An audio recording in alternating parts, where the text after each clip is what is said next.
Good morning. Good morning, all of you. Am I audible and visible? Yasin, good morning. Am I audible and visible? Tabassum, good morning. Manpreet, Purva,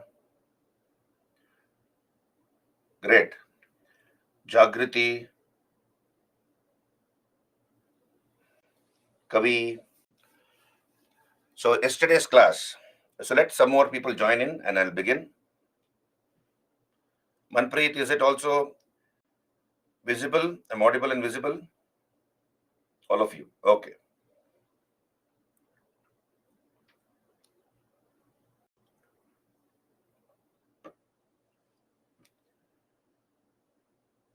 Thank you. Thank you. Ranadhir, good morning.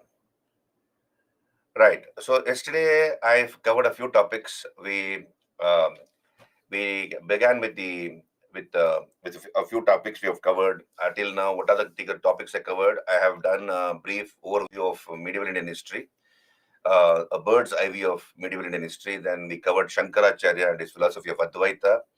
Then the Arab conquest of Sindh, which happened in 712 AD. The triangular conflict for Kannauj between the Palas, Pratyaras, and the Rashtrakutas. So yesterday we finished that. Then the age of Rajputs, the many Rajput kingdoms we've seen. Then Ghazni and Ghori, the early Muslim invasions on India, Ghazni and Ghori, and the Kalyana Chalukyas, the Chalukyas of Kalyana. So today we will do some interesting topics. One is, of course, the Cholas. We will do the Cholas, the Pandyas, the Hoysalas, the Kakatiyas, and then we'll go to the Delhi Sultanate, the later medieval Indian history part. Now, so let's begin the Cholas. I'll directly go there.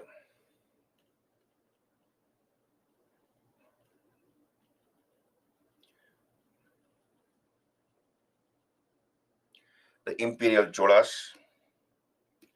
So yesterday, I gave you an introduction to the Cholas, the Chola period. The Cholas began to rule from the middle of the 9th century AD under their founder Vijayalaya. So he was the founder of the Imperial Cholas. They initially ruled. So of course you have the Cholas ruling as feudatories of the Pallavas. So they initially ruled as under the Pallavas, the Cholas, and we have Aditya. I'll use another page here. So we have the Cholas ruling as feudatories under the Pallavas. So they were under the Pallavas as their feudatories. And we have Vijayalaya. He was the founder. He conquered Tanjavur or Tanjore from an ally of the Pandyas, the Muttarayars as they were called. So he conquers Madurai from the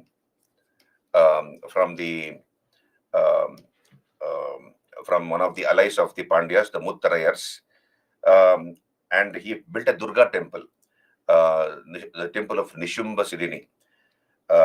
Right. Then, of course, he conquered Tanjavur. So Vijayalaya was the founder. Then next guy came, of course, Aditya the First. Aditya the First, who killed his master Aparajita Pallava and proclaimed the independence of the Cholas. So yesterday I spoke to you why they are called imperial. What is imperialism? Projection of power far beyond their immediate geographical boundaries. And the Cholas brought major parts of South India under their control. At the zenith of their power, they were a force to reckon with. They conquered the whole of Sri Lanka. We look at it in detail. They conquered the whole of Sri Lanka, Maldives, Lakshadweep, parts of Southeast Asia. They traded extensively with many parts of the world, including China, Burma, that is Myanmar, and other parts of Southeast Asian countries. They are known for the local self-government, the panchayat system. The panchayat system, which existed, it was not a British innovation. It was introduced way back in the Chola period, as early as the 10th century. So as early as the 10th century, we come to know about the local self-government of the Cholas. So the villages, you have the villagers electing their own village committees, and those committees looked after the day-to-day affairs of the village. So if we can say that during the Chola period, we have the earliest example of free and fair elections in India, what is known as the Kuduvalai system. So we'll come to that. And of course, the Cholas are known for the great temples they built, the Dravida style of temple architecture. The foundation was laid by the Pallavas. The Cholas improved upon it, and all the features of a Dravida temple are found in Chola temples. And please understand, Chola temples were not just places of worship. They were socio-economic and cultural centers. What is the meaning of that? We will discuss in some time. So you hold on. Then, of course, you have the Nataraja bronzes.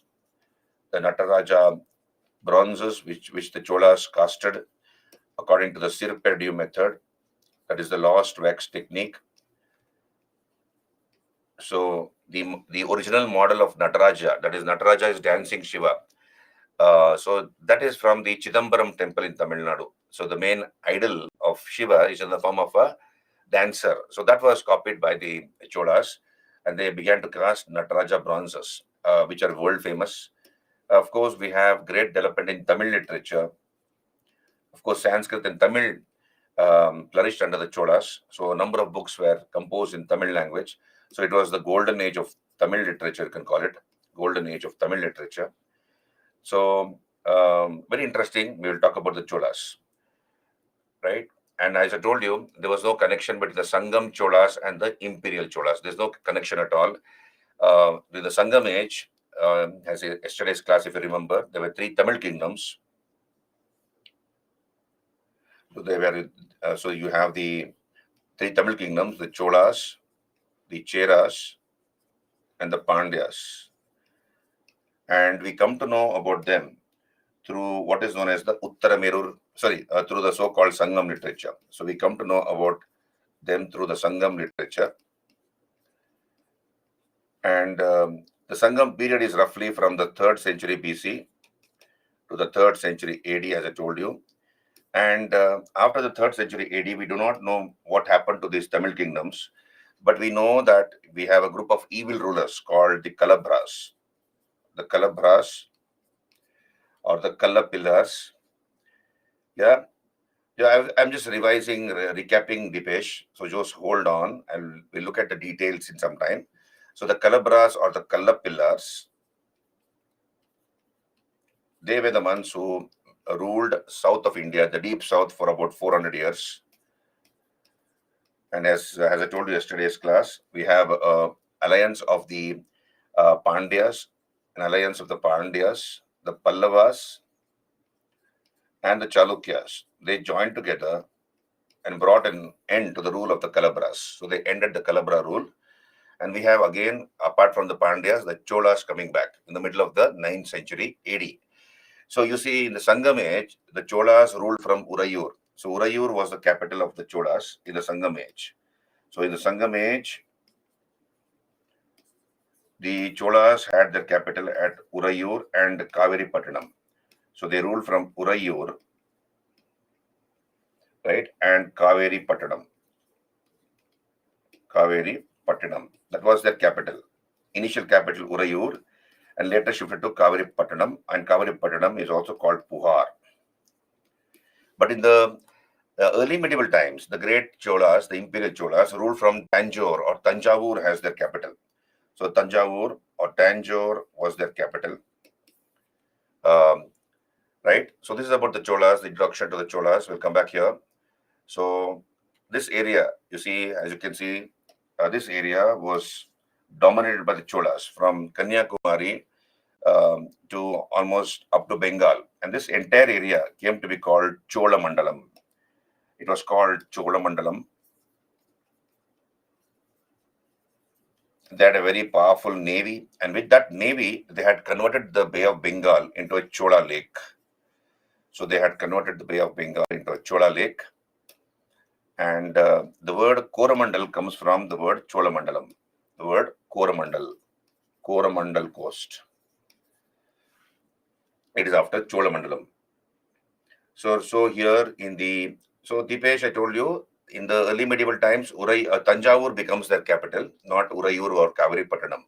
The Sangam age Cholas had Urayur and later Kaviripattanam has their capitals.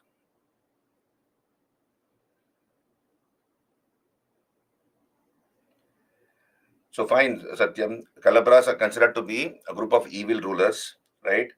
So we'll come back here. So we come back here. The political history of the Cholas. So we have Vijayalaya. So Vijayalaya was the founder of the Cholas, the imperial Cholas, and they served as feudatories. He served as feudatories of the Pallavas, and he captured Tanjore from an ally of the Pandyas, the Muttarayars. So he conquers Tanjore from an ally of the Pandyas. Then we have Aditya. Aditya was the one who made the Cholas independent of the Pallavas. He killed Aparajita Pallava, his master. So he killed Aparajita Pallava, his master, and he proclaimed the independence of the Cholas. Then we come to another king, Parantaka the first. Now, Parantaka, fought against the Rashtrakutas. I told you the Rashtrakutas came into conflict with the Cholas yesterday's class. So you have Parantaka the first, defeating the Rashtrakuta king, Krishna the second, at a place called Vallala. So at a place called Vallala, he defeated Krishna the second. But later we have the Rashtrakutas defeating Parantaka under Krishna the third. So we have Krishna the third of the Rashtrakutas defeating Parantaka in the battle of Takkolam. So remember these two battles, Vallala and Takkolam. So initially it was the Cholas who defeated the Rashtrakutas, and later the Rashtrakutas managed to defeat the Cholas. So we see a temporary eclipse of the Cholas. Once Krishna III was able to defeat the Cholas, we have a temporary eclipse of the Cholas. They became a little weak. We have a few rulers, unimportant rulers, who came to power one after another, about three of them. And then we have again the Cholas coming back with full force under their great king Rajaraja, who resurrected the glory of the Cholas. So we'll come to that. And then, of course, Parantaka's period is known for the Uttaramerur inscription. So we have an inscription which has been found at Chingalpet in the Kanchipuram district of Tamil Nadu. This is called Uttaramerur inscription. Uttaramerur inscription. This inscription, the Uttaramerur inscription, talks about the local self-government of the Cholas. The local self-government. It talks about the local self-government of the Cholas, the Panchayat system as it is called. So we have two inscriptions which were issued by Parantaka the first. So we'll talk about it when I come to the local self-government of the Cholas. Very interesting. So once the Rashtrakutas defeated Parantaka, we have a temporary eclipse of the Cholas, and some few kings come to power, but then they were insignificant. And ultimately, we have Arumolivarman, a king called Arumolivarman, who comes to power. So this is the Uttaramerur inscription on your screen, as you can see. Yeah, two times he issued inscriptions. One is in 919 AD. One inscription was issued in 919 AD, and the other is in 921 AD. It talks about the Panchayat system or the rural local self-government of the Cholas. Right? Now, we have this great king called Rajaraja who comes to power. His original name was Arumolivarman, who he takes the title of Rajaraja on his accession or coronation. So he takes the title of Rajaraja Cholan. So he is considered to be the greatest of the Cholas, Rajaraja. So he defeated the Pandyas. He defeated the Western Gangas. So he expanded the Chola kingdom rapidly. And then, of course, we have Rajaraja known for certain things. One is the conquest of northern Sri Lanka. So he attacked northern Sri Lanka and he conquers the northern part of Sri Lanka. So if I draw Sri Lanka like this, let us say this Sri Lanka. So northern part of Sri Lanka was conquered by Rajaraja. So you have the capital of the Sinhalese king, Anuradhapura. So Anuradhapura was burnt. So capital Anuradhapura. This capital was burnt, and he defeated the king Mahinda the Fifth. Mahinda the Fifth of Sri Lanka was defeated, and the Cholas, after burning Anuradhapura, the Sri Lankan capital, they built a new capital called Polonnaruwa. They built a new capital called Polonnaruwa. Polonnaruwa. And this area, this conquered area came to be called Mummadi Cholamandalam. Understand these words, please. Mummadi Cholamandalam. Mummadi Cholamandalam. Mummadi Cholamandalam. That is the second Chola kingdom. The second Chola kingdom. So it came to be called as the second Chola kingdom or Mummadi Cholamandalam. Right? Rajaraja in 1009 AD, built a temple at Tanjavur. And this temple happens to be the tallest temple in medieval India. This temple is called the Brihadeshwara temple. Brihadishwara, he called it Brihadishwara. This was at Tanjore, which he built, Brihadishwara, and also called the Raja Rajeshwara temple. Raja Rajeshwara. The Brihadishwara or the Raja Rajeshwara temple. Now, what is so unique about this temple? So 217 feet in height. I'll show you the picture you can see on your screen. This is the Brihadishwara temple. In Tamil, Kovil means temple, so don't get so I've used this word, Tamil word. Kovil means temple in Tamil language. So this temple is 217 feet in height from the base. So 217 feet in height. 217 feet in height.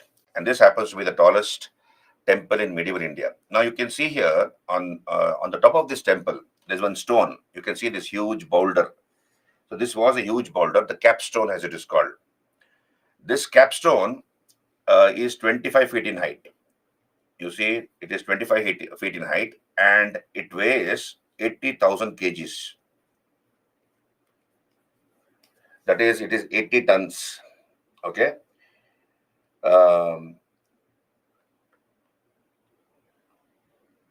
So Yasin, just hold on. I'll come to that. Just hold on. So how the trade are happening, like how they transported the goods in this period? Ships. So by sea, via ships, and on land, of course, bullock carts and other pack oxen. You know. No. It is not rock cut caves. It is it is a structural temple, freestanding structural temple. Yasin. Now, so you see this particular capstone weighs 25 feet and 1,000 kgs. So 25 feet in height and 80,000 kgs in weight or 80 tons. Now, it is considered to be a marvel of engineering as to how the Cholas were able to carry this huge boulder weighing 80 tons or 80,000 kgs to that height, almost 200 feet from the ground level. Now, what did the Cholas do? They built a ramp, I believe. They built a bridge. They began to build a bridge 6.5 kilometers away. So this bridge was built 6.5 kilometers away. So it began there 6.5 kilometers away. And slowly the bridge, it was rising in height like this. Slowly the bridge was rising in height like this. Right? So slowly the bridge rises like this to that height. So this was a solid bridge. This was a solid bridge made of masonry, bricks, stones, etc. There were no pillars. What I mean to say. So it was a ramp or a bridge which was built. And what did the Cholas do? They cut huge trunks of trees. Huge trunks of trees, logs of wood were cut. And then imagine these are the logs of wood. You can see here the logs of wood. Let's say I'm using these pens as logs of wood, right? And then they kept the boulder on top. So they kept the boulder on top of these trunks of trees, and with the help of bullocks, elephants, human labor, slowly the boulder was pushed to that height.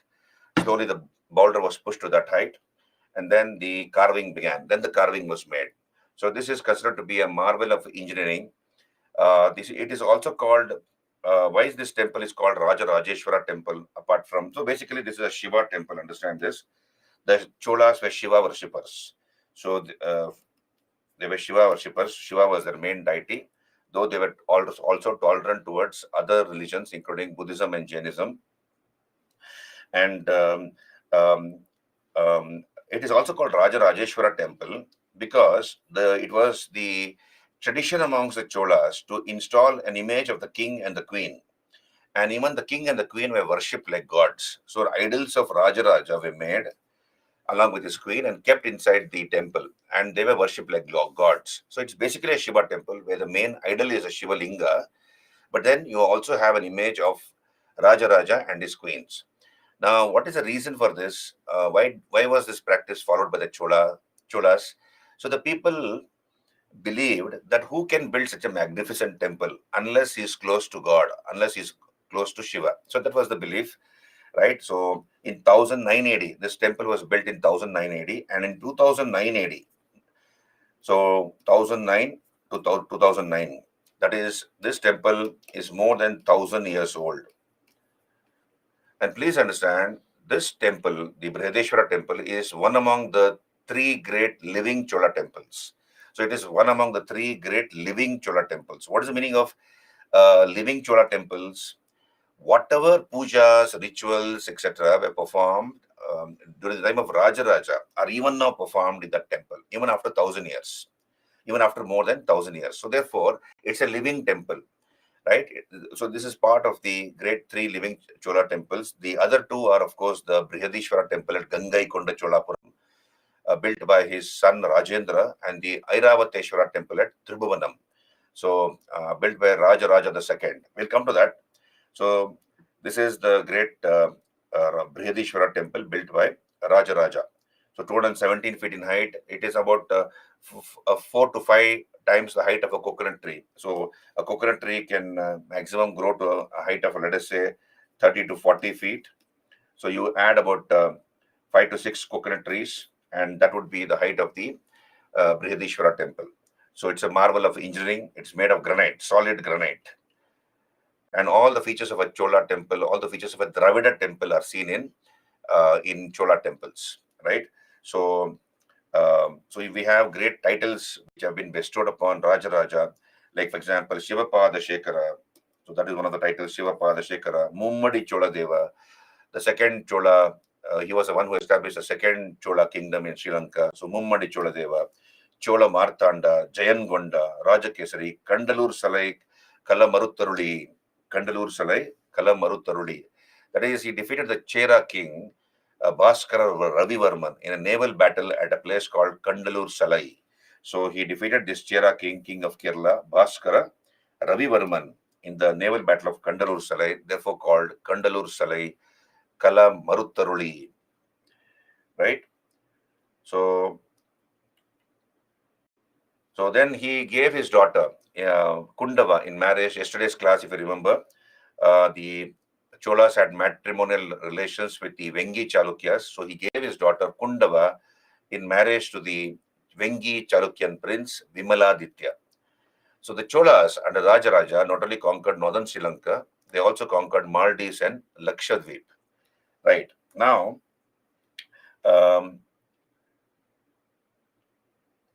then Raja was succeeded by his son Rajendra, right? So Raja was succeeded by his son Rajendra. Now let us talk about Rajendra, a very interesting chap, Rajendra Chola. Rajendra the First, as he's called, son of Raja. So what are the great achievements of Rajendra? Rajendra completed the conquest of Sri Lanka. So you see, you have northern Sri Lanka had been conquered by his father. Southern Sri Lanka was conquered by Rajendra. So he defeated Mahinda the Fifth. Mahinda the Fifth was the king. So like his father had defeated Mahinda the Fifth, he also defeated Mahinda the Fifth. But then Mahinda the Fifth was brought as a prisoner to Tanjavur. Mahinda V was brought as a prisoner to Tanjore. Now, Rajendra took the Chola army. You see, so this is the Chola kingdom. So he took the Chola army, and from Tamil Nadu he goes all the way to North India via Orissa. So via Orissa he goes to North India with his army, and he defeats Mahipala the first of the Palas. Mahipala the first of the Palas was defeated by Rajendra Chola, and he took the title Gangai Konda Cholan. He took the title Gangai Konda Cholan. Gangai Konda Cholan. That is the Chola who conquered the Ganga Valley. The Chola who conquered the Ganga Valley. So the Chola horses quenched their thirst from the Ganges, and we are told that he brought Ganga water via ships. So these are the ships. Imagine these are the ships. So via the Bay of Bengal, he brought Ganga water to Tamil Nadu, and very near to Tanjavur, where his father had built a temple, the Brihadeshwara temple. He also founded a new city very near to Tanjavur, about 40 kilometers away. He called that city as Gangai Konda Cholapuram. Gangai Konda Cholapuram. The city of the Chola who conquered the Ganga Valley. In English, the city of the Chola who conquered the Ganga Valley. And he built the Rajeshwara temple, which is also called the Brihadeshwara temple. So he built another temple here, a new one. This is called also Brihadeshwara or Rajeshwara temple at Gangai Konda Cholapuram. And Ganga water was used to consecrate the city. So it was, the city was, so Ganga is supposed to be a very holy river for the Hindus. So therefore that water was used to consecrate or purify the new capital, Gangai Konda Cholapuram, and also the new city, and also the temple as such. Right. Now, Rajendra, as I told you yesterday's class, he gave his daughter. So Amanga Devi was given in marriage to Raja Narendra. So I'll use another map, another map I'll use. Yesterday's class, if you notice, we have the Kalyana Chalukyas here. These are the Kalyana Chalukyas. Then we have the Cholas here. And then we have the Vengi Chalukyas here. The Vengi Chalukyas.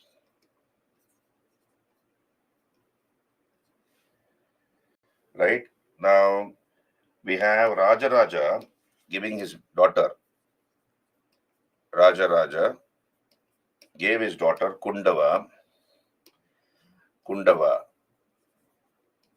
in marriage to the Vengi Chalukyan prince Vimaladitya. So he gave his daughter in marriage to Vimaladitya.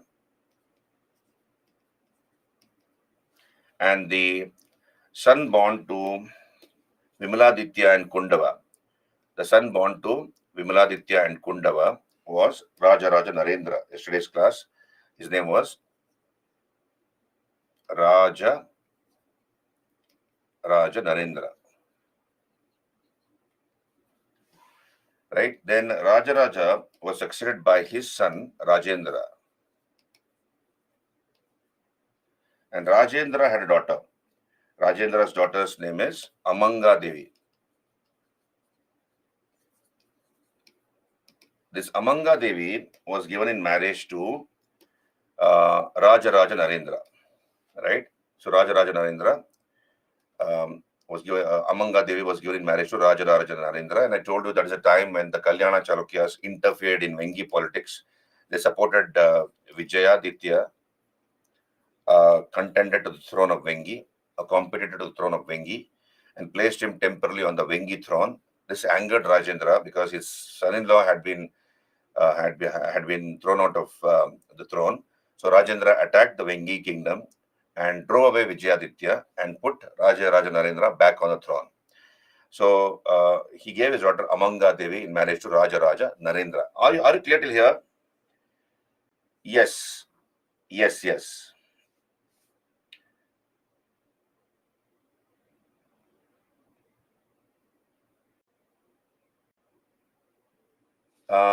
These are huge, Sham, these are huge blocks of wood.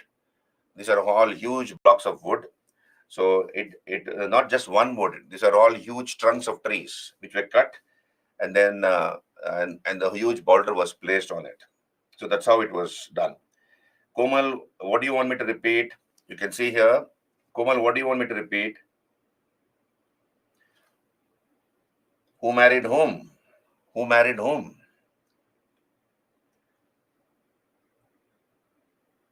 So, okay, whose daughter? So, Rajaraja's daughter was Kundava. Are you there with me, Komal? Rajaraja's daughter was Kundava, and Kundava was given in marriage to Vimaladitya, the prince of the Vengi Chalukyas. Right? That is number one. That is number one. That is number one. Then the son born to Vimaladitya and Kundava was this man, Rajaraja Narendra. Then Rajaraja was succeeded by Rajendra Chola, and Rajendra Chola's daughter was Amanga Devi, who was given in marriage to Rajaraja Narendra. This is number two. And the son born to Rajaraja Narendra and Amanga Devi was Kulatunga. Kulatunga the first, right? So, who later became the joint ruler of Tamil and Telugu countries. Bhaskara Ravivarman, Dipesh, Bhaskara Ravivarman. So, this is the Chera king, Bhaskara Ravivarman. You can see it is there in the PPT, don't worry. Bhaskara Ravivarman. So, he was the Chera king defeated by Rajaraja Cholan, Bhaskara Ravivarman, in the Kandarur Salai battle.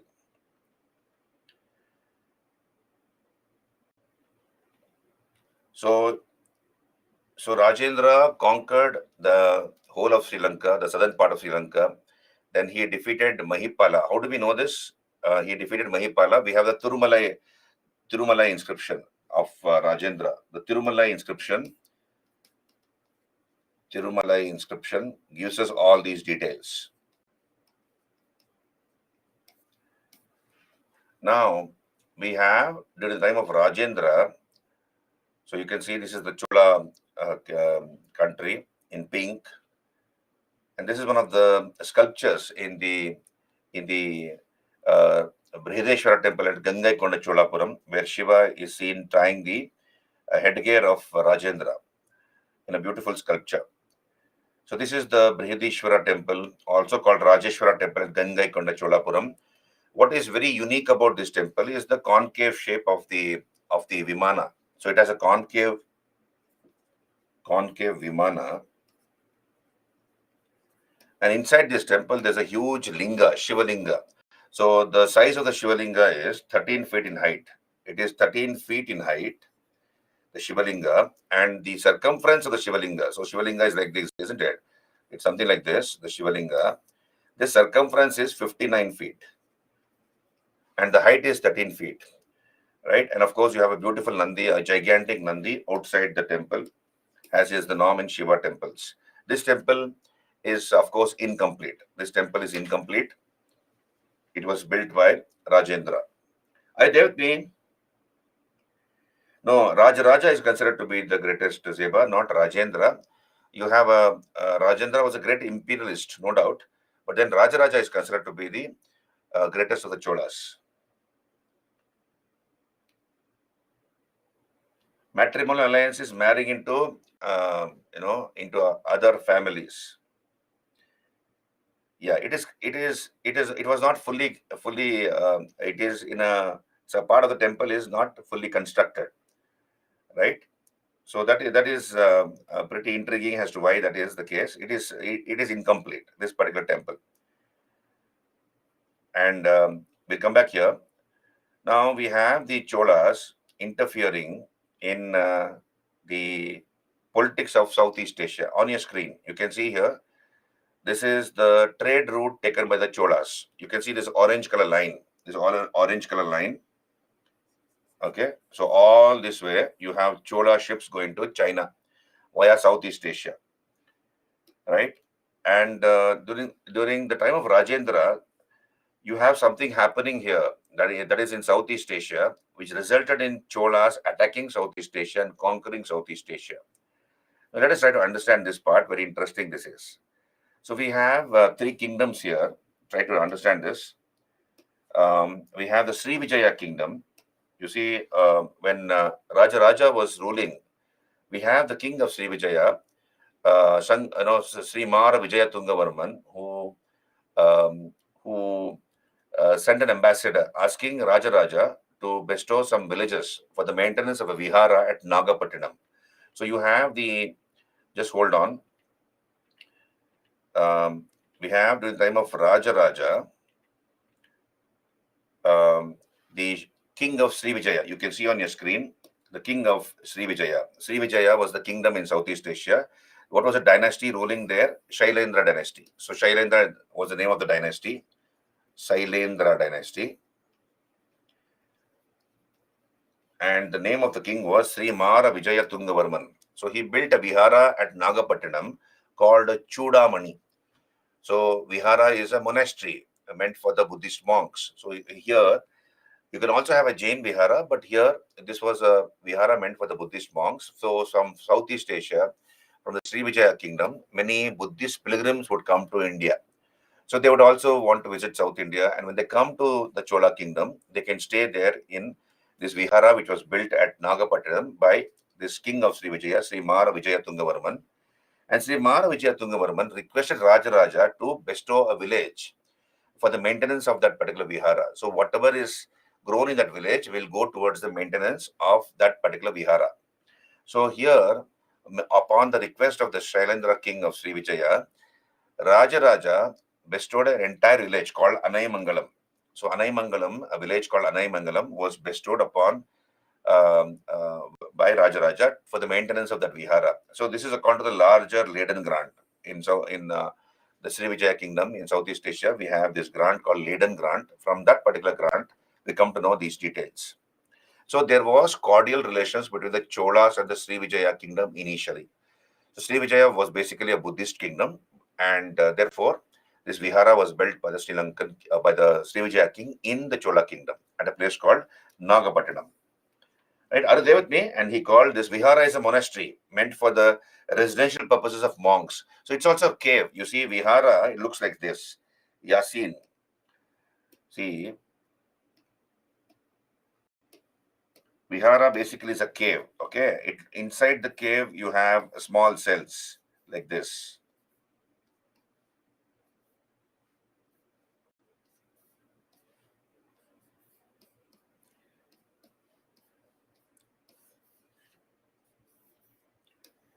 So this is generally the layout of a vihara inside. So this is inside a cave. So the cave has been dug out or scooped out this way inside, and you have the monks staying here in these small cells, right? They had stone beds to sleep on, and if they want to do prayers, they can pray here in this huge common hall. So this was a cave. This was the entrance to the cave. So this is called a vihara, right? Now, did you understand, Yasin? Now we'll come back here. So there was cordial relations between Cholas and the Sri Vijaya kingdom, but then something happened in 1025, which resulted in Rajendra attacking Southeast Asia. So we'll come back here. Look here on your screen. This is the Chola Armada. Probably it looked like this, the invincible Chola Armada. Armada is a fleet of ships, a fleet of warships. So you had hundreds and hundreds of warships with the Cholas. Now look here on your screen. So this was this is the map of Southeast Asia. In green color, whatever you see in green is the Sri Vijaya kingdom. So there were three kingdoms here during those days. One was Sri Vijaya, which was basically a Buddhist kingdom. Then we have Tamralinga. This was another Buddhist kingdom. So Tamralinga would be somewhere here. Okay, so this is Tamralinga for you. So this is Tamralinga. This is Tamralinga for you. So this was Tamralinga. Okay, and then we have the Khmer kingdom. The Khmer kingdom, here, the Khmer kingdom, that is present-day Cambodia. And basically this was a Hindu kingdom, right? So Srivijaya, Tamralinga, and Khmer Kingdom. Now look here. This is the present. This was how it was. This is the Khmer Kingdom. You can see here. This is the Khmer Kingdom, right? And this is Srivijaya in green. You can see here. This is Srivijaya in green, right? Now,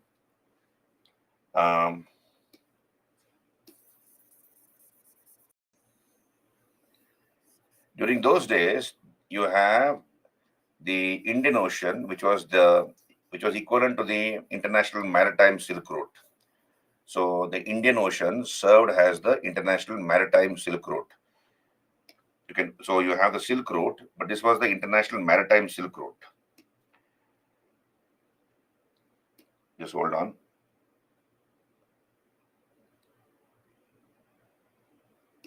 So you can call it as the International Maritime Silk Route. Now, we have the Abbasid Caliphs. Understand this. We have the Abbasid Caliphs of Baghdad. So once the Abbasid Caliph dynasty became weak, we have the Fatimid dynasty in Egypt, which became strong. So we have the Fatimids, the Fatimid dynasty. The Fatimids, they were ruling parts of Egypt. Fatimid. So they became strong. And then, of course, we have the Song dynasty in China. Song dynasty. So this was ruling China, Song dynasty or Sung dynasty. Now, ships used to travel via the Persian Gulf. The Red Sea and the Persian Gulf. So via the Persian Gulf, you have ships coming into the Arabian Sea and then traveling like this. They would come to the Chola ports. They'll come to the Chola ports. Then they will do the loading, unloading, and then you have the Chola Tamil traders. The Chola Tamil traders going all the way to Southeast Asia, to present-day Indonesia, Malaya, and then they would travel to China. This was okay. They will travel to China. Now, earlier, what used to happen is they used to have at least two stops. One was ships coming from the Fatimid dynasty or the kingdom would stop over at Chola ports, and from the Chola ports they will go to Southeast Asia. And many times they will avoid stopping there. They'll continue their journey onwards to China. This was because of the developments in shipbuilding technology. So ships had been strengthened with the help of Chinese and Arab sailors. So they had a lot of knowledge of the ocean as well as the ships. So the hull of the ships had been strengthened. So, and those days they used to use the mariner's compass. So mariner's compass was used, right? And of course, the hull of the ships had been strengthened with the help of the Arabs as well as the Chinese. So mariner's compass they would use, so they knew which direction they were sailing: north, south, east, west, right? And of course, the Cholas also used a flame throwing machine, which would spit flames on the enemy. So it was like a flame spitting machine which they had fixed on the ships. Now, what happened is you have in this area in Srivijaya, we have sea gypsies. So sea gypsies are sea pirates, sea pirates, sea pirates. They used to obstruct the ships. So they'll force the ships to pay taxes, and then they'll allow the ships to proceed further. And many times what happened is the Srivijaya king would share some of the customs with the sea pirates because they did not want obstruction of their own shipping vessels by the sea pirates or sea gypsies.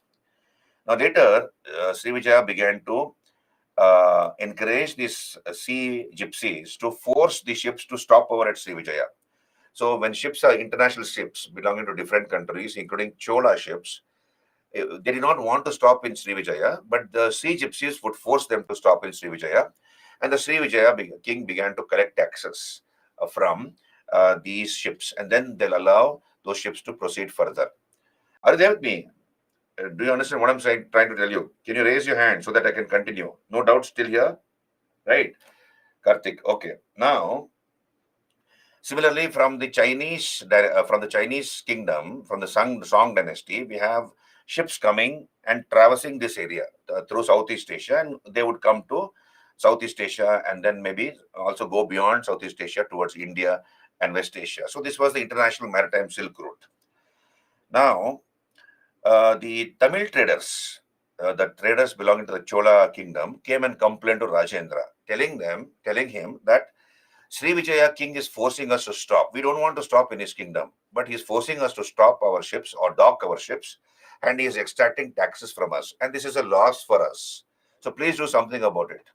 So Rajendra sends an ambassador. He sends an ambassador to the Sri Vijaya king, Sri Mara Vijayatungavarman. So Mara Vijayatungavarman was no more there. Sangrama Vijayatungavarman, the son of Sri Mara Vijayatungavarman. So Sri Mara Vijayatungavarman was the one who had built that vihara at Nagapattinam, right? Requesting Raja for the grant of a village. Now the son of Mara Vijayatungavarman was Sangrama Vijayatungavarman. So this an ambassador was sent to his court, and Rajendra gave a warning to the Sri Vijaya king that cordial relations should be maintained between Cholas and Sri Vijaya, and the Sri Vijaya king should see that such a thing should not happen, that the sea gypsies should not be allowed to stop the Chola ships. But the Sri Vijaya king did not care. So Rajendra was waiting for an opportunity to teach a lesson to the king of Sri Vijaya.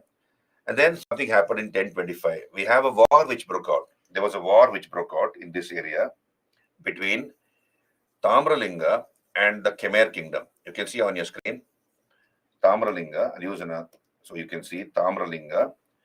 Tamralinga goes to war against Khmer kingdom. So Tamralinga versus Khmer kingdom, right? Tamralinga was a Buddhist kingdom and Khmer was a Hindu kingdom. So when Tamralinga and Khmer declared war against Tamralinga, Tamralinga was a small kingdom in the area when compared to Khmer.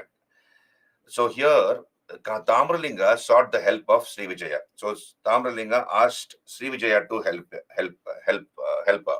So Sri Vijaya came to the assistance of Tamralinga, and this obviously resulted in Khmer kingdom being supported by the Cholas. So Khmer was supported by the Cholas, right? So Cholas supported Khmer kingdom. So here, whether religion was involved, historians, most of them say, of course, religious issue was involved, right, in this particular conflict. So, right now, so this is Tamralinga. So this is Tamralinga for you, Tamralinga, and this is the Khmer kingdom. So they went to war in 1025, Khmer versus Tamralinga, and Tamralinga sought the support of Sri Vijaya, and Khmer was supported by the Cholas. Cholas supported Khmer. Did you get me that? Did you get me? Now,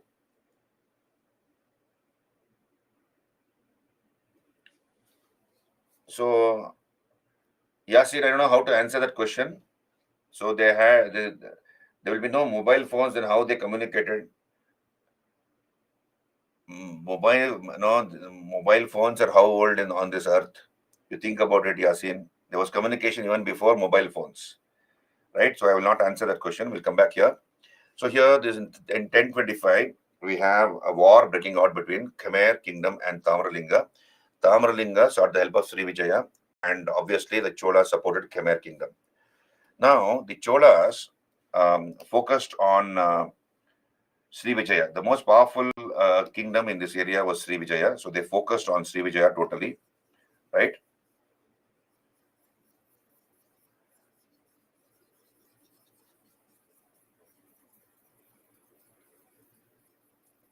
So here we have Rajendra planning this operation meticulously. So he divided his navy into two parts, right? He divided his navy into two parts. You have a main force. You have the main navy, main Chola navy, main navy, and an auxiliary force. An auxiliary force is a advanced force. So he divided his navy into two parts, the main navy and then a small auxiliary force. And then he ordered the auxiliary force to attack Sri Vijaya. So auxiliary force of a few ships of the Cholas began to sail towards Sri Vijaya, and most of the Srivijaya ships were docked here at the mouth of the Straits of Malacca.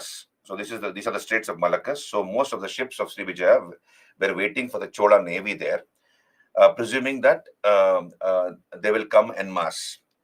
Now, what Rajendra did is he took his main navy like this to the south of Sumatra. So he sails to the south of Sumatra without the knowledge of the Srivijaya kings, and then he attacks Palembang. Palembang is attacked and conquered. Palembang was the southern capital of the Srivijaya. So Palembang is conquered by the main Chola navy, and then through a pincer movement from the rear, they attack the Srivijaya navy, and so you have the auxiliary force from the front, the main navy coming from the back, and then the Srivijaya navy was destroyed, right? And they also conquered the northern capital of Srivijaya, Kadaram, right? So first southern capital was conquered, Palembang, and then the northern capital, Kadaram, was conquered. Now, this was a total surprise to Srivijaya. Because they had never anticipated that the Cholas will travel south of Sumatra. Because the sea was rough. It was the monsoon season, so nobody would take a risk. That too in the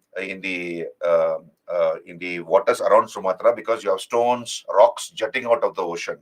It is difficult to see in that rough weather. But nevertheless, the Cholas took the risk. They had strengthened their ships with the Chinese and Arab technology. So the hull of the ships were much more stronger, and they were confident enough to traverse through those rough seas in the monsoon, in the peak of the monsoon season. So it came as a total surprise to the Chola, to the Srivijaya king. So Mara Vijayatungavarman was captured, and he was brought as a prisoner to Tamil Nadu. So here Srivijaya was defeated, and then of course we have Tamralinga also being defeated. And the Cholas established their dominance over this area, which lasted for about 100 years. Rajendra also married the daughter of Mara Vijayatungavarman. So he married a princess of the Srivijaya family. And we have Tamil traders. Tamil traders established guilds in this area, Innurur, and other Ayavale, Innurur, like that. You have guilds established in this area, and the Cholas began to dominate this area for about 100 years, right? So Rajendra took the title Kadaram Konda.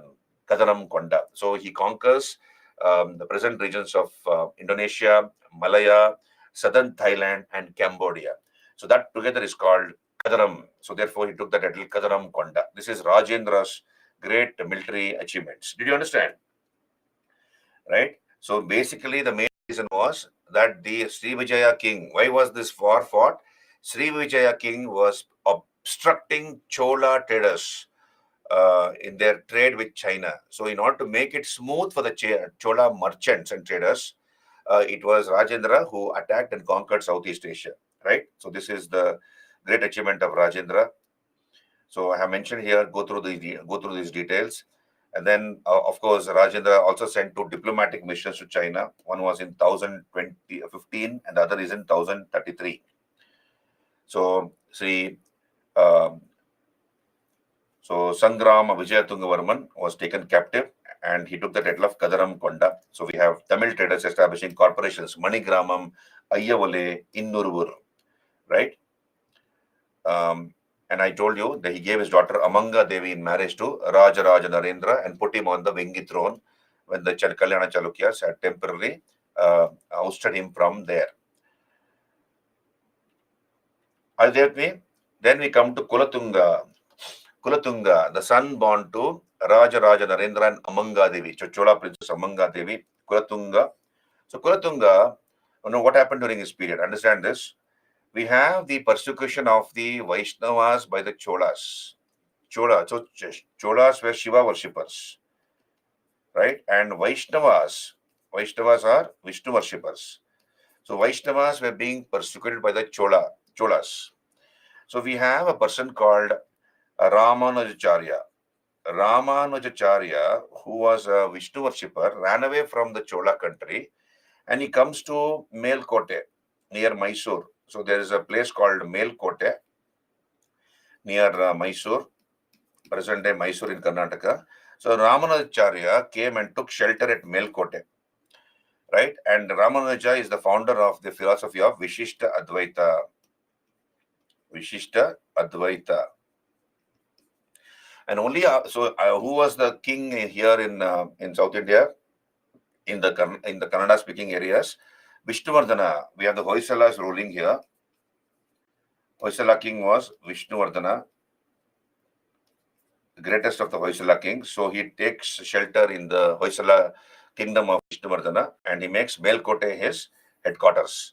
And he lived here in Melkote for about 20 years. And only after the death of Kulatunga, we have Ramanuja going back to the Tamil country, right? So Kulatunga, who had the title Shungam Tavirtha. Shungam Tavirtha means one who abolished the tolls, one who abolished the taxes. Now Kulatunga is the person who became the joint ruler of Tamil and Andhra countries. So he became the joint ruler of Tamil and Andhra countries. That is, he ruled not only the Chola kingdom but also the Vengi Chalukyan kingdom. And he founded the city of Kulatunga Cholapuram, which is basically now known as Vizag or Vishakhapatnam. So he founded the city of Kulatunga Cholapuram. He also attacked Kalinga and conquered Orissa or Kalinga. And we have his poet, Jayan Gondar. He writes a book called Kalingattu Parani, which talks about the victory scored by Kulatunga against the Kalinga king, Kalingattu Parani by Jayan Gondar, right? So Kulatunga also maintained cordial relations with the king of Cambodia, Suryavarman II, who built the biggest Vishnu temple in the world, the Angkor Wat. So the Angkor Wat in Cambodia is historically the biggest Vishnu temple in the world. It was built by King Suryavarman II of Cambodia. So this is the Angkor Wat temple at Cambodia, as you can see on your screen. Supposedly the biggest Vishnu temple in the world. Historically the biggest. Are you there with me, all of you? I hope it is interesting. Hello? You're not getting bored? Full of facts and names, also difficult to remember. Revise, Sham, revise. So I am trying to present history like a story. At least remember the story. Then it will be easy for you to relate to the subject, right? So we'll move on. So then we have Kulatunga III, who patronized Kamban, who wrote the Tamil Ramayana. Kamban was patronized by Kulatunga III. The central authority became weak under him. So we have the rise of the feudatories like the Kadavarayars, the emergence of Pandya power as a challenge to Chola supremacy, finally led to the downfall of the Cholas. So you have the Pandyas supplanting the Cholas. So Pandyas were able to defeat the Cholas and finish off the Cholas. And of course, the rise of the feudatories like the Kadavarayas. So that led to the undermining of the Chola power. So Rajendra III was the last Chola king. Rajendra III was the last Chola king. So on the ruins of the Cholas, we have two independent kingdoms coming into existence. One was, of course, the Pandyas, who succeeded the Cholas, and then the Hoysalas, right? So later Cholas were attacked by the Pandyas Pandyas in the south, and the Telugu Cholas and the Kakatiyas from the north. And by the 13th century, their rule came to an end. So they lingered on till the end of the 13th century, the Cholas. So south, they were attacked by the Pandyas, north by the Kakatiyas and the Telugu Cholas. Right. So this is about the Cholas. Kulatunga covered very fast. Komal, I told you, Kulatunga was the son born to Raja Narendra and Chola princess Amanga Devi. So that is number one. He was called Shungam Tavirtha, one who abolished the tolls. He abolished a number of taxes. So therefore called Shungam. Shungam is tax in Tamil language. I know a little bit of Tamil, so I can relate to that word. So Shungam is that. Just hold on. Shungam Tavirtha, who abolished the tolls. And then I told you that Cholas were Shaivites. They were Shiva worshippers, and Vishnu worshippers were being persecuted in the Chola kingdom. So therefore, to escape religious persecution, Ramanujacharya, who was a Vishnu worshipper, ran away from the Chola country and comes to present-day regions of Mysore, to a place called Melukote. Okay, and he makes Melukote his headquarters. So So Melkote becomes the headquarters of Ramanujacharya, and he went back to the Tamil country only after the death of Kulatunga. And he founded the city of Kulatunga Cholapuram, or modern Vishakhapatnam. He also sent an embassy of 72 merchants to China to promote trade. So Kulatunga sent an embassy of 72 merchants to China. Right? So these are the important aspects about Kulatunga. Are you there with me? Okay, red on blue ground. Okay, fine. I will take care of that, Sham. I will not use red on blue background.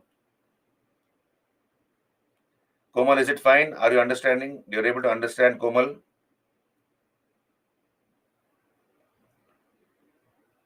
Komal, okay. We move on. So we have other aspects to deal with. The Chola Empire was divided to a number of provinces. So how was the kingdom divided into? So you can see here on your screen, the Chola kingdom was divided into like this.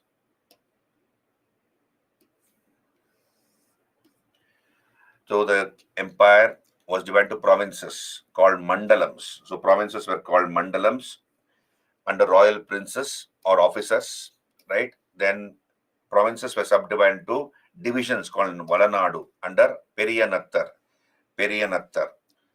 right? So that is the provinces, Valanadu under Periyanattar. Then you have a district called Nadu under Nattar. Towns were called Nagaram under Nagarattar or a council. And village was, of course, under a village headman. You have a grama, village. So this is how the Chola empire was divided. Provinces, divisions, district, and of course, town and village. So here we have the Cholas directly ruling over. Now look here on your screen. So this is the king, the Chola king. He exercised enormous power over the core area, the nucleus of the Chola Empire, that is present day Tanjavur and Tiruchirappalli districts.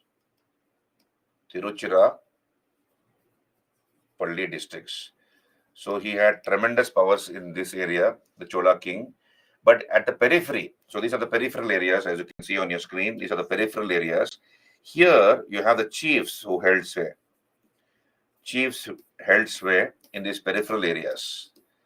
So we have this concept called segmentary state given by Bertenstein. So we have a British historian called Bertenstein. He, along with the Vijayanagar kingdom, he calls the Chola kingdom as a segmentary state. Now, what is this segmentary state? He says that the Chola king had tremendous powers only over the nucleus of his empire. Whereas in the peripheral areas, the chiefs, you have small kings, they virtually were independent. They had tremendous powers. And the Chola king only had symbolic control, symbolic or ritualistic control over the other princelings. So it was a blend of centralization. The Chola administration was a blend of centralization at the core and decentralization at the periphery. So it was a mixture of centralization and decentralization.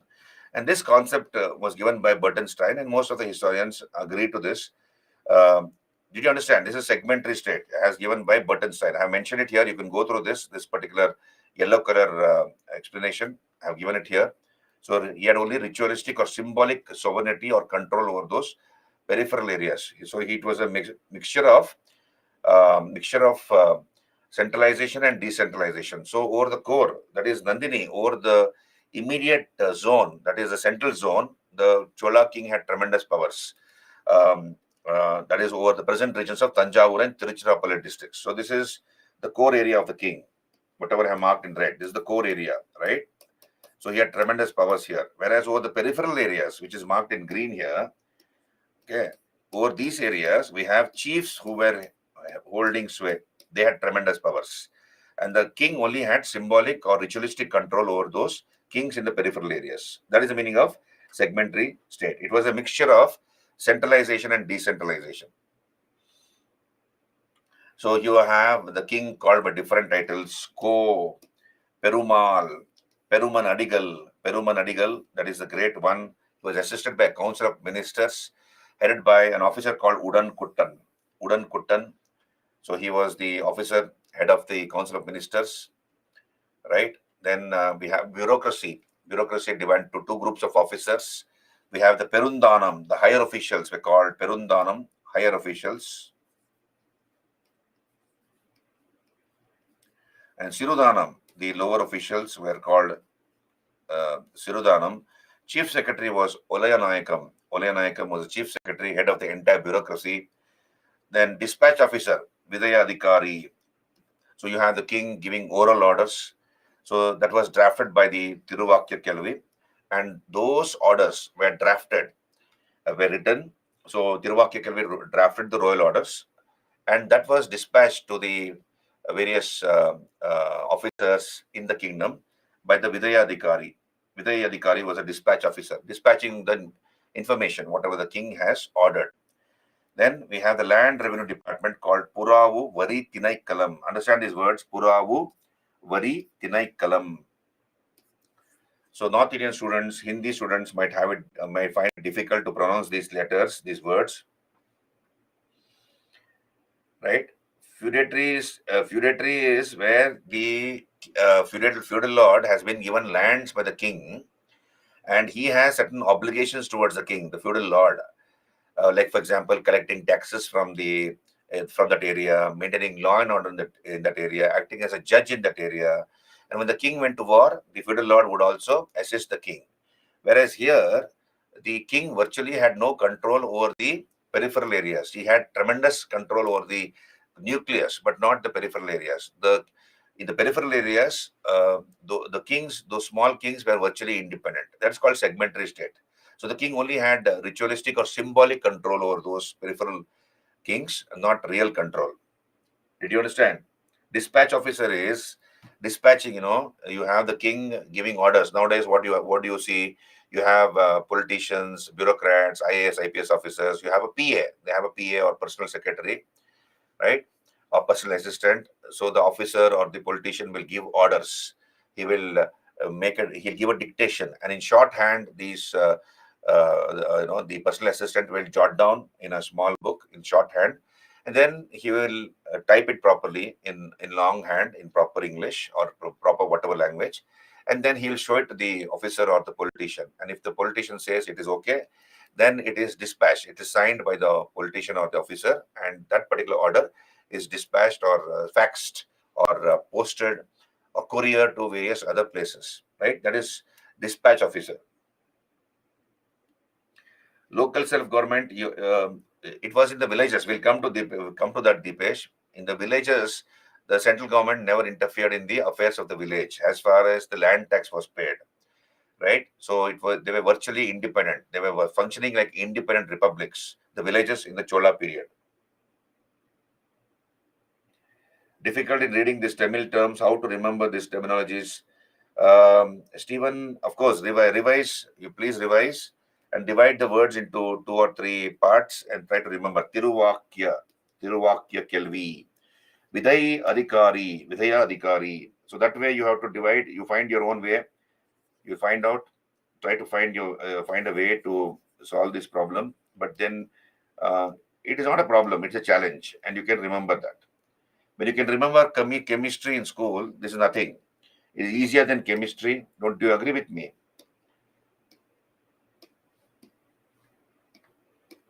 Right? So Vidaya Adhikari, Tiruvakya Kelvi,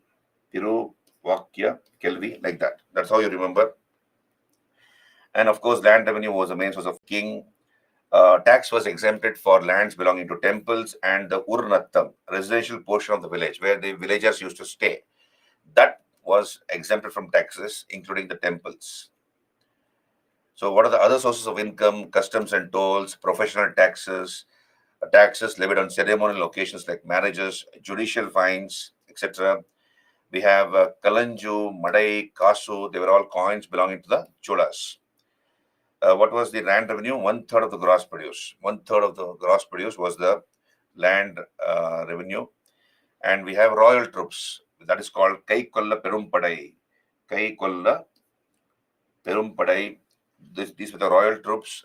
And within the royal troops, we have a group of troops which gave personal security to the king. That is called Velai Karar. Understand this? So you have the royal troops called Kai Kolla Perumpadai. And within that Kai Kolla Perumpadai, there was this elite army, elite section of the army, which gave protection to the king. That is called Velai Karar. Now look here, very interestingly, if the king died in battle, the Velai Karars also were supposed to kill themselves. So they were like the personal bodyguards of the king. They will not allow the king to die. And there'll be hundreds of Velai Karars. Okay, hundreds or thousands of Velai Karars. So they will surround the king and give him protection in a war. Okay, then so if the king dies, all those 20, 30,000 people have to kill themselves. So better for the Velakaras to lose life, a few of them to die, than for the king to get killed, because everybody have to die that way. So therefore, these are called Velakaras. It is like you can call it as SPG, Special Protection Group. But then if something happens to the dignitary, the SPG doesn't kill themselves, isn't it? Here, the Velakaras would have to kill themselves if something happened to the king. If the king died or untoward happened to the king in battle. Kadagams were military departments or military cantonments rather. So here the Cholas were very religiously tolerant. They were Shaivites. Their religious guru was the Shaivite scholar Karuvur Tevar. So you have the Karuvur Tevar. He was the Shaivite scholar, the religious guru of the Cholas. But their chief minister was Aniruddha Brahmarayar. So he was a Vaishnava scholar. So that shows that they were very, very tolerant. At the same time, we have Rajaraja and Rajendra also patronizing Jainism. So they founded a number of viharas, Chudamani Vihara, for example, which was a Buddhist vihara at Nagapattinam that was built, that was encouraged by Rajaraja to be built. Several Jain schools were also established by the Chola kings. So then let us come to the local self-government of the Cholas, the so-called Uttaramerur inscription belonging to the period of Parantaka the First. Gives a lot of information about the local self-government or the panchayat system of the Cholas. Now look here. In the Chola country, the Chola kingdom, there were three types of villages. You can see on your screen, there were three types of villages in the Chola kingdom. The first type of village was the general village. What is general village? Where all communities live, or where all castes and communities live. They were called peasant villages. And each of these villages had their own assemblies. They had their own assembly. So the assembly of a general village was the Ur. Only landlords were members in the Ur. So that was the assembly of the general village or peasant villages. Second type of, so here in this villages, all communities lived, all castes lived in this village, general villages. And the Ur was the general assembly of the peasant villages or general villages. Common villages like we find nowadays. Second type of village is only inhabited by Brahmins. That's called Brahmadeya village or Agrahara or Brahmadeya village, only inhabited by Brahmins. And the assembly of that Brahmadeya village is called Sabha or Mahasabha. And the third type of village was the one which was inhabited by merchants, merchant villages. And the assembly of a merchant village was called Nagara. So you have a general village whose assembly was called Ur, a Brahmana village or Brahmadeya village called Sabha or Mahasabha, and then you have a village for merchants where only merchants resided, and the assembly of that village correspondingly was called Nagaram, right? Nagara, right? So these are the three types of villages. Now, you have the village assembly which performed the overall supervisory functions. So it had only a supervisory role, the village assemblies. The actual functions were performed by the various committees. So you have committees in a village. So understand this. So you have village assemblies in each of these type of villages. So they had only an overall supervisory role to perform. So they had a supervisory role to perform. The actual functions, actual executive functions were performed by committees. Now, in a village, what are the type of problems which can arise? Different types of problems. You can imagine the type of problems. So you have to collect land tax, land revenue had to be collected. Village had to be kept clean. Okay, there may be a donkey which must have fallen into the village well, so that has to be removed. Okay, and then water has to be cleaned. So you have to keep those essentials in a functional order. The gutter or the drain might have got clogged, so you require somebody to get that gutter in a functional order. So there are various types of problems in a village. So these committees varied depending upon the job they had to perform, right? So you have actual executive functions performed by these village committees. So there were three types of villages: a general village, then we have a Brahmana village, and you have a village inhabited by merchants. So you know that. Now, the Uttaramerur village, you have the Uttaramerur inscription. Uttaramerur inscription. This belongs to the period of Parantaka the first.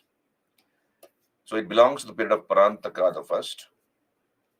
This Uttaramerur inscription. He was the one who issued these inscriptions. And Uttaramerur was a Brahmadeya village.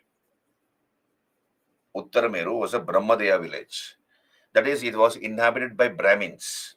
And in this inscription, in the Uttarameru inscription, we come to know the local self-government of the Cholas, how the Uttaramerur village was run. Okay. Are you there with me? How the Uttaramerur village was run. Of course, law and order. So Sham, just focus on what I'm doing. Chaitya is a Buddhist place of worship, and Vihara is a monastery where monks used to stay. So you focus on what I'm telling you now, Sham, please. We'll come back to that. So you have the Uttaramerur village, which was basically a Brahmadeya village, and the Uttaramerur inscription talks about the local self-government of the Cholas, how the Uttaramerur village was run, the various committees which were elected, and the manner in which they were elected, etc. Now we are told that there were 30 wards. Understand this? So you have the Uttaramerur village. Okay, so let us say this is the village, and this village had 30 wards. So you have 30 wards like this. There are 30 wards. Imagine these are 30 in number. Okay, now you have, so this is the A ward, B ward, C ward, D ward, E ward, F, etc. So like that. So that like that 30 wards. So you have people who are nominated to each of these wards by the ward members. So by those ward members, you have people nominated. So people would be nominated to these wards. Let us say from A ward, about 5 people are nominated. From the B ward, 6 people. From the C ward, 7 people. From the D ward, 8 people, etc. Right? Now, only one person had to represent one ward. So, for example, from the A ward, only one person will represent in the village committee. B ward, only one person can be chosen. C ward, only one person can be chosen. Right? So 5, 6, 7, 8, etc. are nominated for each ward, but then only one can be elected. And how was election done? We have the people of that ward. They will select their candidates by writing their names on palm leaves. So you have the leaf. So let's say this is the leaf. There's a leaf, and let's say there's a person called Selva. And this fellow called Selva says that he wants to elect A, so and so person called A, to this ward. Okay. And he will drop that leaf, a palm leaf, a dry palm leaf, in a pot. This is the pot. Imagine this is the pot. So he will drop that leaf in that pot. Similarly, you have other people who will name their candidate. They'll name their candidate by writing it on that palm leaf. And all those palm leaves are dropped into that pot. This pot is called Kuduvalai. Kuduvalai. Right. Now, once everybody have cast their ballot, okay, a young boy who is standing there, about 5 years old boy, is randomly picked up from the crowd, and he is asked to pick up each leaf one by one. So that boy will pick up the leaf, right? And then whatever name is written on that leaf, that is read out loudly in front of everybody. It is shown, that leaf is shown to everybody who is present there, and that name is read out. So this way, they will count the number of votes for each person. So let us say out of these 5 people who have been nominated from Ward A, out of these 5 people, maximum votes, a person called, let us say, a person called 100. Let us say a person called AB. A person called AB gets it.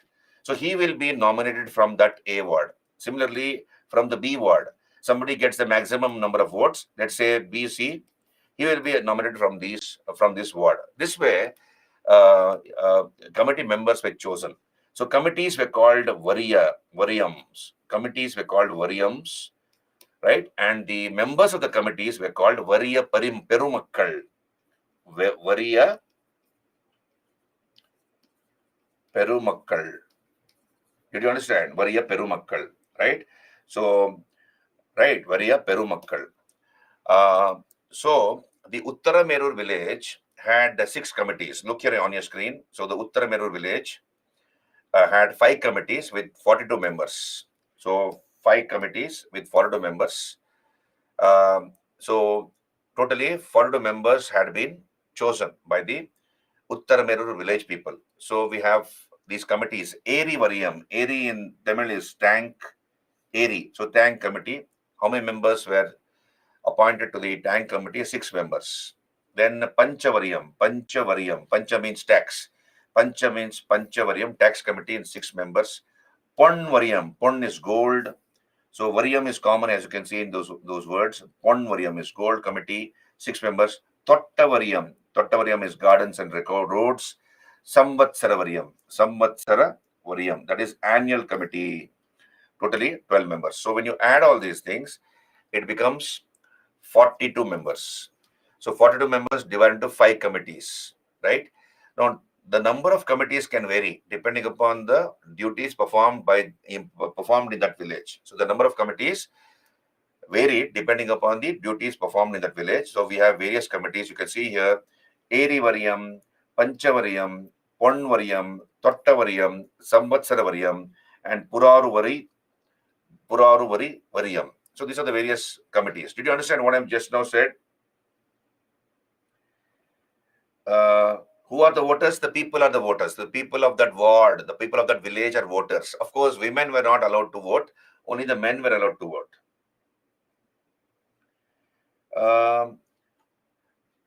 Whether the present panchayat system and democracy is based on this period? No, you cannot say that, Shams. You remember when we did Vedic period, in the Vedic period, the Rajan was elected by the tribal assembly. The Samiti elected the Rajan. So we have democratic elements existing even in the tribal polity during those days, in the Vedic period itself. So you cannot say that directly from the local self-government of the Cholas, the panchayat system has existed. It was existing from Vedic period onwards. We can say that. Who are the voters? I told you, the people of the village are the voters. Now look here. Very interesting this is. This Purapurantaka noticed something which surprised him and shocked him. Now, what is the things he noticed? We have people from other villages. So you have committee members. Committee members have to be elected. We have seen this. Now, what he noticed was that people coming from neighboring villages people coming from another village are coming and contesting for the committees of this village. They have no idea of this village. They are not members of this village. They are not familiar with the problems of this village. So neighboring people from other villages are coming and contesting elections in another village. So somebody is from A village, he goes to B village, right? And he contests the elections to the committees there. without knowing the problems of the village, without being a resident of that village. Then there was no age limitation. There was no age limitation, right? Somebody very young or somebody very old is also coming and contesting the elections. Thirdly, we have people with dubious character, criminals, dacoits, murderers, rapists, etc. They are coming and contesting the elections. So he noticed all these things, and therefore he brought out qualifications and disqualifications so that such people cannot come and contest the elections. So come back here. So this is the pot ticket collection system, as you can see, the Kuduvulai system. So you have people writing the names of their candidate in on that leaf and putting that leaf into the pot. That's called Kuduvulai system. So you have Parantaka the first in 1980. He mentions the procedure of election of Perumakkals. There were certain flaws which he noticed. Possibility of non-locals getting elected, right? Number one.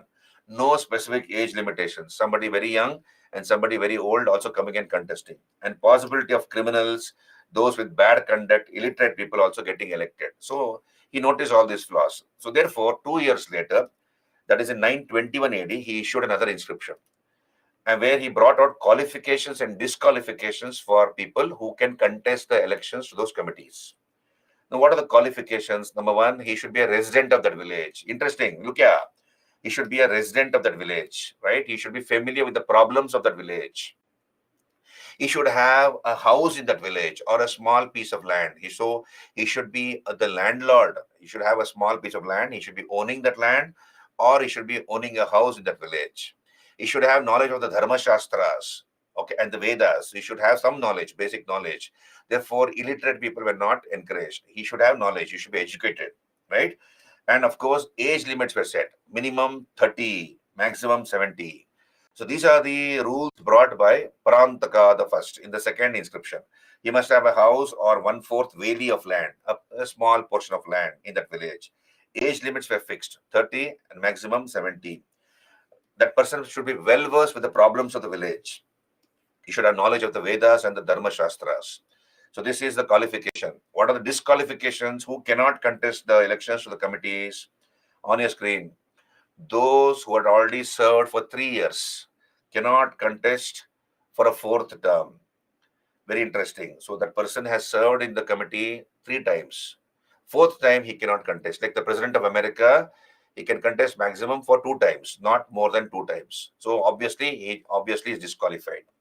That is number one. Number two is sinners, people who were of dubious character, adultery, sins like adultery, incest, drunkards.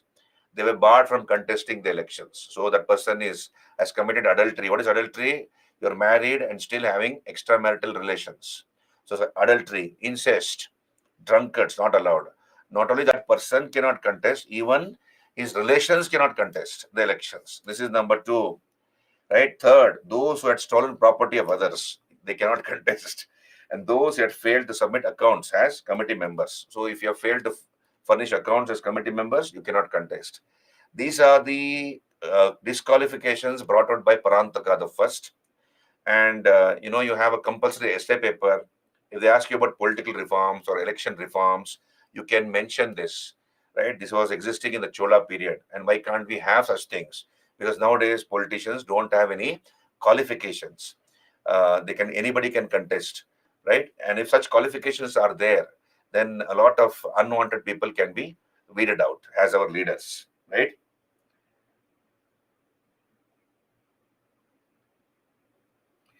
Rajneesh, anyone could have flawed about age. How was its record maintained? People will know, in a village, this cow was born on this day or on this day during Pongal time. So this person was also born around that day, after 2 days after Pongal, when this cow was born. So they will know.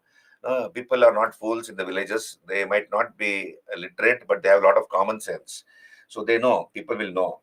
And after all, it's a village. So everybody knows each other in a village, right? So yes, in incest is incestuous relationship, having sexual relations with your blood relation. Okay, incest.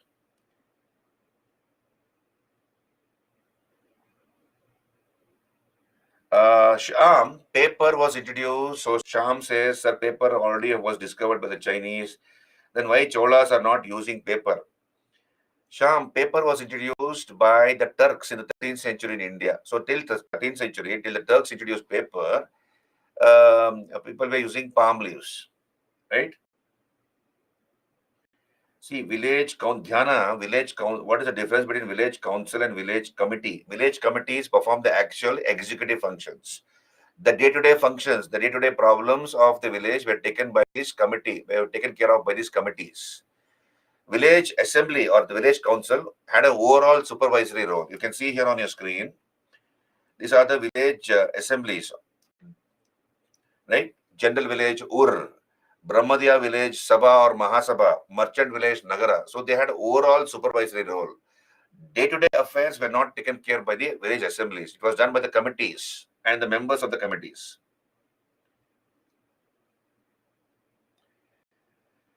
Is this the first time in our history to impose qualifications for this? Probably, Karthik, probably.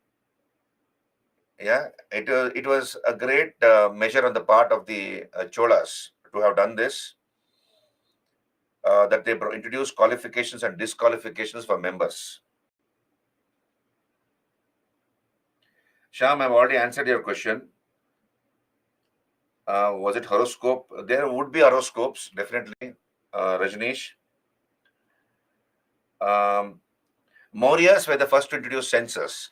So Udayarani says they had census, right? Mauryas, as you know, were the first to introduce census. So we can presume probably the Chola people also had something like a list of birth and death in the villages. At least people would know, right? So that was there. So this is about the Chola local self-government. Are you clear with me? In Vedic times, qualification and disqualifications were mentioned. No, qualifications and disqualifications were not mentioned in Vedic times. But generally, Deepesh, somebody who was popular amongst the people, who was an experienced person, who had the general acceptance as a leader by others, he was chosen as the Rajan or the tribal chief, not somebody with questionable, background, right? So we can presume that. All clear, all of you? Can I move on?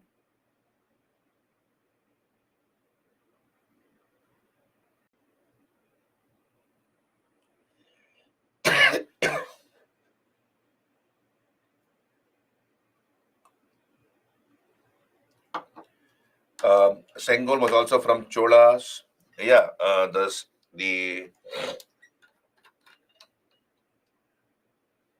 so that was news for some time back. Rajneesh Sengol, the staff.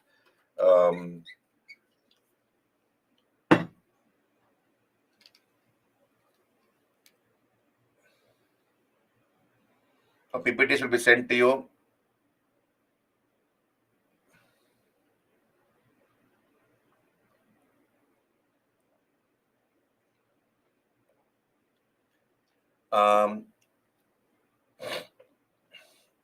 Meaning, so Sengol, if I remember correctly, my memory is a little hazy regarding the Sengol thingy. So Mr. Prime Minister Modi, he has installed that Sengol in the parliament, new parliament building, isn't it? So Sengol was in the news some time back. So that was supposed to be a mark of a symbolic mark of authority, Sengol, that you will be a fair judge and you will administer law fairly and treat everybody fairly. So generally, the king carried that particular symbolic staff or an authority. So that is a Sengol. That is a Sengol. I don't know the history of Sengol, Rajneesh. I'm sorry for that. I don't know. And my memory is a little hazy. I've forgotten about it. Why Buddhism ended in India? Yes, mean Buddhism, there are various reasons as to why Buddhism became weak in India. We will talk about it when I do Buddhism, as part of art and culture. I'll move on here. So let us look at other terms pertaining to the Chola administration. Nagarattar, that is members of the Nagaram organization of traders. So you have a merchant village called Nagara. So the members of the Nagaram organization of traders was called Nagarattar. Kaniyudayar were owner cultivators. So he is owning the land and also cultivating the land. That is Kaniyudayar, like a landlord. Ulukkudi, not landlord, owner cultivators, Kaniyudayar. Ulukkudi, tenant cultivators. Brahmadaya Kilavar, land owning Brahmanas. Taniyur or Tankuram, large townships. Peruvasi, trunk roads. Kudimai, labor services, right? So these are some of the words. Then we have the peak of Tamil literature. You can call the Chola period as golden age of Tamil literature. These are all the books written in Tamil language, as you can see on your screen. So Yasmin, see, Buddhism declined for various reasons. We will talk about it when I do Buddhism topic. Are you there with me? Sengol, I'm not able to answer immediately. My memory is hazy. So we move on. Shivaga Sindhamani. Shivaga Sindhamani by Tirutakka Devar, written in the 10th century. This is one of the books written in the Chola period by Tirutakka Devar. Tirutakka Devar. Then Kundalakeshi by Natakutanar, written by Natakutanar. So this is a epic, a love story of a couple marrying, falling in love, marriage, then getting tired with the marriage partner. The wife gets tired with the marriage partner and she murders him, and later she discovers religion. That is Kundalakesi. Kamban's Ramayana, written during the period of Kulatunga the second, or Kulatunga the third, I suppose. That is the time when Ramayana was written in Tamil by Kamban's Ramayana. Periya Puranam or Tirutondar Puranam by Secular. So written again during the Chola period. Periya Puranam, Tirutondar Puranam, Tirutondar Puranam. Kalingattu Parani, the conquest of Kalinga by Kulatunga. Kalingattu Parani by Jayan Gondar. So talks about the Kalinga War of Kulatunga. Muvarula by Ottakuthar depicts the life of three Chola kings. Nalavemba by Pugalende deals with Tamil grammar. Kalladam by Kalladanar again deals with Tamil grammar. Yepperungalam by Amrita Sagarar by Jaina. Nannul by Pavanandi. And Veerasolyam by Buddhamitra. So these are the various books written in Tamil language. Try to, I told you, remember, make cue cards of 4 to 6 centimeters, right? And write down in small fonts, small letters, and try to remember them. Keep on revising, and then you'll understand and remember things. It is also part of Tamil literatures, Dipesh, Shivaga Sindhamani, Kundalakeshi. They're all part of the Tamil literature. So it was written in the Chola period. The Shivaga Sindhamani, Kundalakeshi, written in 10th century. Okay, this is about the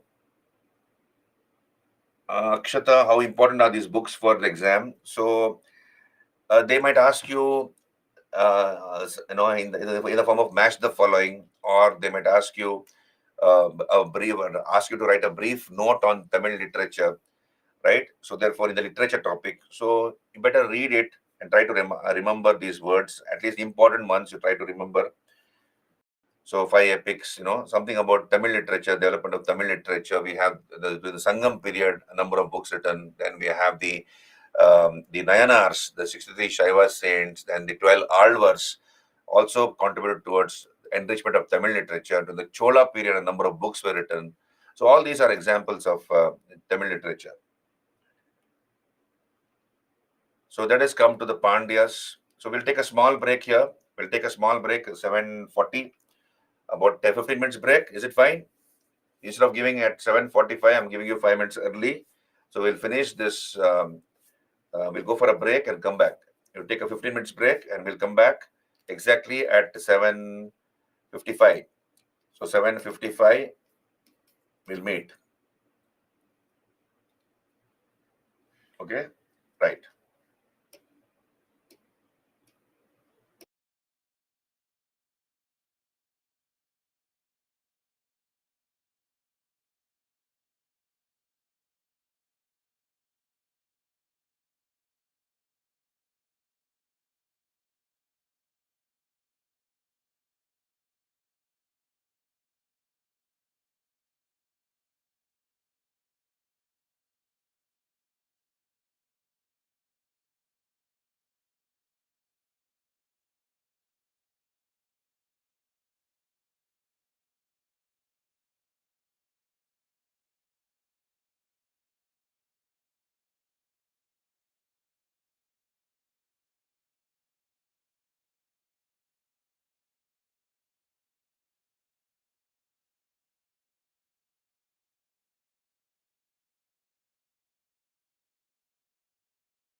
Am I audible and visible? Good morning again. Can we continue?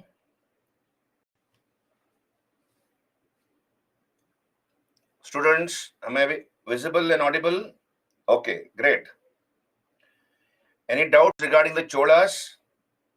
Any doubts regarding the Cholas? Are you clear about the local self-government of the Cholas?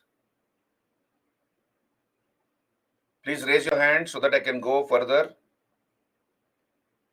Any doubts? Any clarifications required?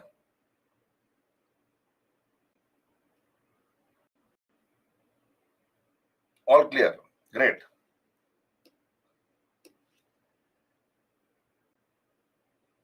So then we come to another dynasty. We come to the Pandyas. The Pandyas of Madurai. And as you can see on your screen, they ruled in two installments. 6th to the 10th century AD, 6th to the 10th century AD, and then 13th to the 14th century. And their emblem was the fish, as you can see, fish. So fish was their emblem, a type of fish called carp. So carp, or a type of fish called carp, that was their emblem. Mean or fish. The emblem of the Cholas was tiger. The emblem of the Cheras was the bow. So Cheras had the bow as in a bow and arrow, right? The Chola's emblem was the tiger, the Chola emblem, and then the Pandya's emblem was the fish. Now, you can see on your screen. So the Pandyas ruled this area in the south of the country. They ruled this area, and what you know about the Pandyas is, you see, the Pandyas played a very important role during the Sangam period. So during the Sangam period, we have the three Tamil kingdoms, isn't it? The Cholas, the Cheras, and the Pandyas. And the capital of the Pandyas was Madurai, and three Sangams or academies took place at Madurai in the Pandyan court under the auspices of the Pandyan king, right? So they played a very important role in the development of Tamil literature, the Pandyas. But then we saw this, the Sangam age is from 300 BC to 300 AD. And then we have these rulers called the Kalabras, who began to rule over that area, which was earlier ruled by the Cholas, Cheras, Pandyas, the Kalabras. They ruled approximately for about 400 years, 400 to 450 years. And later we have a combination of an alliance of the Pallavas, the Pandyas, and the Chalukyas. So these three people joined together, the Pallavas, Pandyas, and Chalukyas joined together, and they were able to supplant the Kalabras. So and things become very clear from the 6th century AD onwards, from the from the early part of the 6th century AD onwards. The history of the Pandyas becomes a little much more clearer. In the Kalabara period, we don't know much about the Pandyas as such. So this is the introduction to this topic. So from the last quarter of the 6th century AD, there is clarity regarding the history of the Pandyas. Now, please understand, what you need to know is the Pandyas fought against both the Pallavas and the Cholas. The Pandyas fought against both the Pallavas and the Cholas. And initially, they kept on getting defeated. Pallavas defeated the Pandyas repeatedly. And then even the Cholas defeated the Pandyas. Then we know that the Pallavas were succeeded by the Cholas. So the Pallavas were succeeded by the Cholas. So Cholas were very, very powerful. So they defeated the Pandyas. But ultimately, it was the Pandyas after Kulatunga. After Kulatunga the first, the Cholas became weak. The Cholas weakened after that. Cholas weakened. And then we have the Pandyas coming back in full force. And we have this Maravarman Sundara Pandya. Maravarman Sundara Pandya.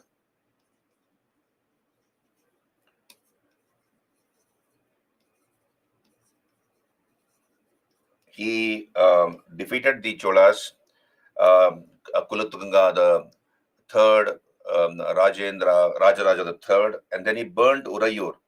He burnt Urayur and Tanjore. And in the 13th century, we have so that was the end of the Cholas. So the Pandyas were responsible for finishing off the Cholas. And 13th century onwards, we have the glorious epoch of the Pandyas. So that 13th century, they dominated the region of present-day Tamil Nadu, right? 13th century onwards, right? So this is about the Pandyas. This is the gist of the Pandyas. So we have this great Pandya king called Kulashekara Pandya. He built the Meenakshi temple at Madurai, a famous temple of Shiva and Parvati. So at Madurai, the Madurai Meenakshi temple, the main shrine, the Sanctum Sanctorum, was built by Kulashekara Pandya. But then we have a series of Nayaka kings.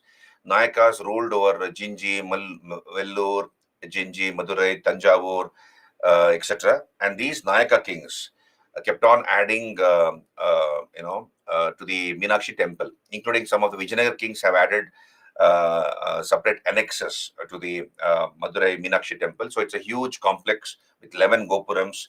And without the signboards, you get lost in this temple. So that's how big this temple is. So the main shrine of the Meenakshi temple was built by the Pandya king, Kulashekara Pandya.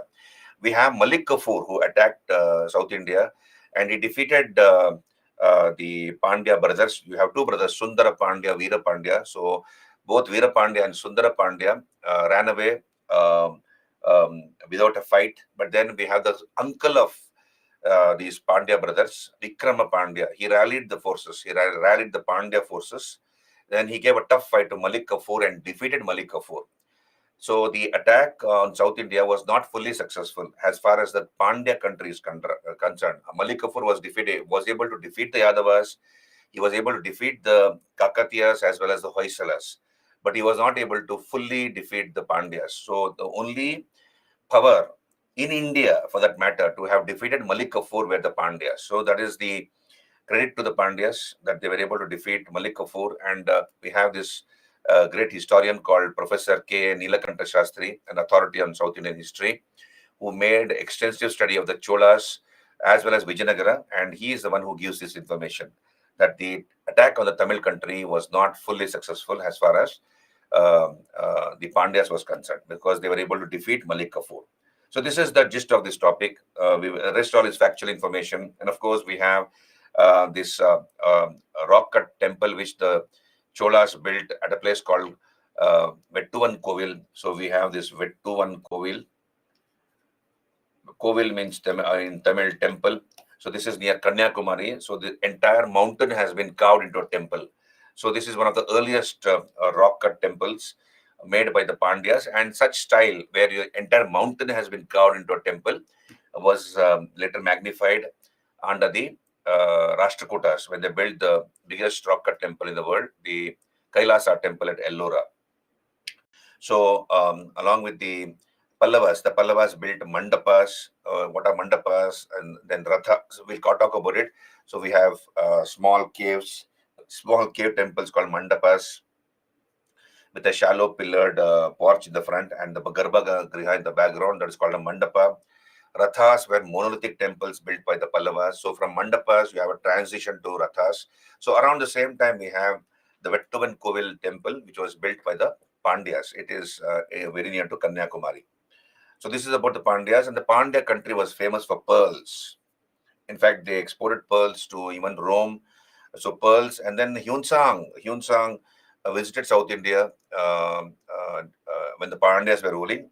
Though he doesn't mention that he visited the Pandya kingdom, but he says that Buddhism was in a moribund condition. That Buddhism was not very strong; it had become weak. And Hinduism was on the ascendancy. Hinduism and Jainism were very, very popular in the Pandya country. And he calls the Pandya country as Malakuta or Malakotta as such. Hyun Sang, who is second Chinese traveler to come to India. So here you can see here, this is the background about the Cholas, about the Pandyas. So these three powers, the Pandyas, the Pallavas, and the Chalukyas joined together, and they were able to end the rule of the Kalabras. So look here on your screen, Kundungon, political history of the Pandyas, Kundungon. So he liberated the Pandya country from Kalabra domination. He made Korkai his capital. Korkai on the banks of the Tamiraparni river in the Thoothukudi district of Tamil Nadu. So Korkai was the capital of Kundungon, Tamiraparni river, Thoothukudi district of Tamil Nadu. Yun Song visited South India around this time, though he doesn't name the Pandya king or the Pandya country, but he calls the Pandya country as Malakuta or Malakotta, right? Then we have Arikesari Maravarman. So remember what I just now told you. Pandyas fought against the Pallavas and then the Cholas, right? This part you remember. And repeatedly, the Pandyas were defeated by the Pallavas as well as by the Cholas. So it was like a sort of an insult for the Pandyas. Every time they're losing against the Pallavas and then against the Cholas. Then later, the Pallavas were succeeded by the Cholas. Cholas became very, very powerful. And then Pandyas were still a weak power at that point in time when the Cholas were ruling under Raja and Rajendra. But once Kulatunga died, after Kulatunga the first, the Chola king died, we had the Pandyas again becoming stronger and they were able to finish off the Cholas. That's the gist of this topic of the Pandyas. Are you there with me? Yes, Vetuvan Kovil. We'll come to that, Zeba. Just hold on. So Kundungon, he liberated the Pandya country from Kalabara domination, made Korkai his capital. Then we have Arikesari Maravarman, fourth king of the dynasty. So that is a time when we have the beginning of the Pandya Pallava feud, the inauguration of the Pandya Pallava feud, conflict between the Pandyas and the Pallavas. Kochadayan Ranadhira. So keep, try to remember how I'm spelling these words. No, it's not Kokkadayan, it is Kochadayan Ranadhira. Right? So he conquered this Kongu country, took the title Kongar Koman, I believe. The greatest of the Pandyas, the greatest imperialist, was a great warrior, was this man, Nedun Jadayan, or Varaguna the first, or Nedun Jadayan. So we get to know about him through this Velvikudi Grant. So he's supposed to have defeated an alliance of the Pallavas, the Cheras, the kings of Kongu, and he conquered the present districts of Tanjavur, Tiruchirappalli, Salem, Coimbatore, and South Travancore districts, South Trivandrum districts. So he was a great imperialist. We come to know about Nedun Jadayan from the Velvikudi Grant. Then Sri Ballava, again he was defeated by the Pallava king, Nandivarman III. Then Varagunavarman II, defeated by an alliance of the Cholas, Pallavas, and Western Ganga. So we see that the Pallavas, we see that the Pandyas are always getting defeated by the Pallavas. Even Cholas defeated the Pallavas. So not very important in this information. Just know the overall picture of the Pandyas, right? So even Parantaka Chola defeated Rajasimha II, who had allied with the Ceylonese king. And Rajasimha II ran away to Sri Lanka along with the Pandyan treasure and the Pandyan emblem. And then you have the Cholas, taking it back from the Sri Lankan king. So, right. Then ultimately we have, of course, Kulasekara Pandya. He built the main shrine, the Sanctum Sanctorum, that is the what is called the Garbhagriha. The Garbhagriha was built here. Garbhagriha of the Meenakshi temple. So this is where, so I believe Parvati had taken the form of a princess. So she came down to earth and had taken the form of a princess. And later Shiva also comes down searching for her. And then he recognizes Parvati when he sees her as the princess of the Pandyas. And Shiva is supposed to have married Parvati in this temple. This is the Madurai Meenakshi temple. It's called Meenakshi Sundareshwarar. So Shiva is called Sundaresha in this temple. Shiva is called Sundaresha and Parvati is called Meenakshi. So this is the Meenakshi Sundareshwara temple. Fish-eyed goddess. Meenakshi means fish-eyed. Meen Akshi. Meen is a fish, right? And Akshi is eyes. So she is called the fish-eyed goddess of Madurai, Meenakshi Sundareshwara. Very interestingly, there's a tradition even now followed in this temple. You see, the main shrine is of Meenakshi, and then adjoining you have her husband's shrine, that is Shiva's shrine. So every night after the last rituals are performed, the puja is performed, the shoes of Shiva is brought from his room, his cell, and kept in front of the idol of Meenakshi. And next morning, when the rituals begin, again the shoes is taken back and kept back in the cell of Shiva, so that the symbolic significance is husband and wife should sleep together. So this is what I read in one of the books. Very interesting. So then ultimately I told you Kulatunga, after Kulatunga the first, the Cholas became weak, and we have Maravanman Sundara Pandya. He defeated Kulatunga the third and Raja Raja the third, burnt Urayur and Tanjavur. And then we have the glorious period of Pandya imperialism beginning. Throughout the 13th century, they dominated the Pandyas. This is about the Pandyas. Dravida temple. Yeah, Hemalata. This is a Dravida temple. No, Sham. Spelling mistakes, the small spelling mistakes are fine. So don't worry about it. Small spelling mistakes, it should be avoided to a large extent. Spelling mistakes, they're not asking you Shakespearean English, simple 10 standard NCERT English. They're asking you UPSC. So try to use small sentences, right, and uncomplicated words. You should be able to convey the message in a very simple manner, right? Spelling mistakes to be largely avoided so that you don't lose marks. Now, this is the Vettuvan Kovil temple, very near to Kanyakumari. This is excavated during the Pandya period, as you can see on your screen, right? Pallava, Pandya, feud. Feud means fighting. Manpreet, feud is, conflict between the Pallavas and the Pandyas. Okay, so this is about the Pandyas. We'll come to another dynasty, the Hoysalas, the Hoysala dynasty. So this is the emblem of the Hoysalas. You can see here, you have a hero. You have a hero killing a tiger. Okay, you can see a hero killing a tiger. He is using a staff or a sword to pierce the neck of the tiger and thus killing the tiger. So this is the emblem of the Hoysalas. And recently we have 3 Hoysala temples which have been included in the permanent list of the UNESCO World Heritage Site. One is at Belur, the other is at Halebeedu, and the third is at Somanathpura. So let us talk about the Hoysalas. Are you clear till here? Any doubts? Can I move on? Be in the moment. Whatever I'm doing, try to be in the moment. What do you know about the Hoysalas? Anybody? What do you know about the Hoysalas? I'm sure some of you must have gone to Belur, Halebeed to watch those temples there. What do you know about the Hoysalas? Anybody?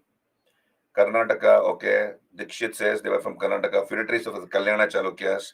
Heritage site, okay. They built temples in star platforms. Great, Stephen, very nice. Hampi, Surya, Hampi is connected to Vijayanagara, not Hoysala. Sham, what is the profit if any temple goes into UNESCO? What happens is you have a lot of importance given to the temple because the UNESCO has recognized that temple has a value, it is in the list of World Heritage Sites. So it's not a heritage of only India, it's a World Heritage, right? Okay, so that is number one. That's a great tag attached to a temple or any other monument. That is number one. Secondly, it will increase the footfall. More tourists will come from various parts of the world. People will come. So if some foreigner has come into India and he so notices that this is a World Heritage Site, he would want to visit these temples. So footfall will increase. So that will bring more revenue to the government, to the Archaeological Survey of India, right? So with that money, they can better maintain the temple, maintain the staff of the temple. Then it will increase the economy of that area, right? Hotels, lodges, restaurants, and business will flourish. So more money is coming into the country. So these are all the various aspects when a particular monument is recognized as a World Heritage Site.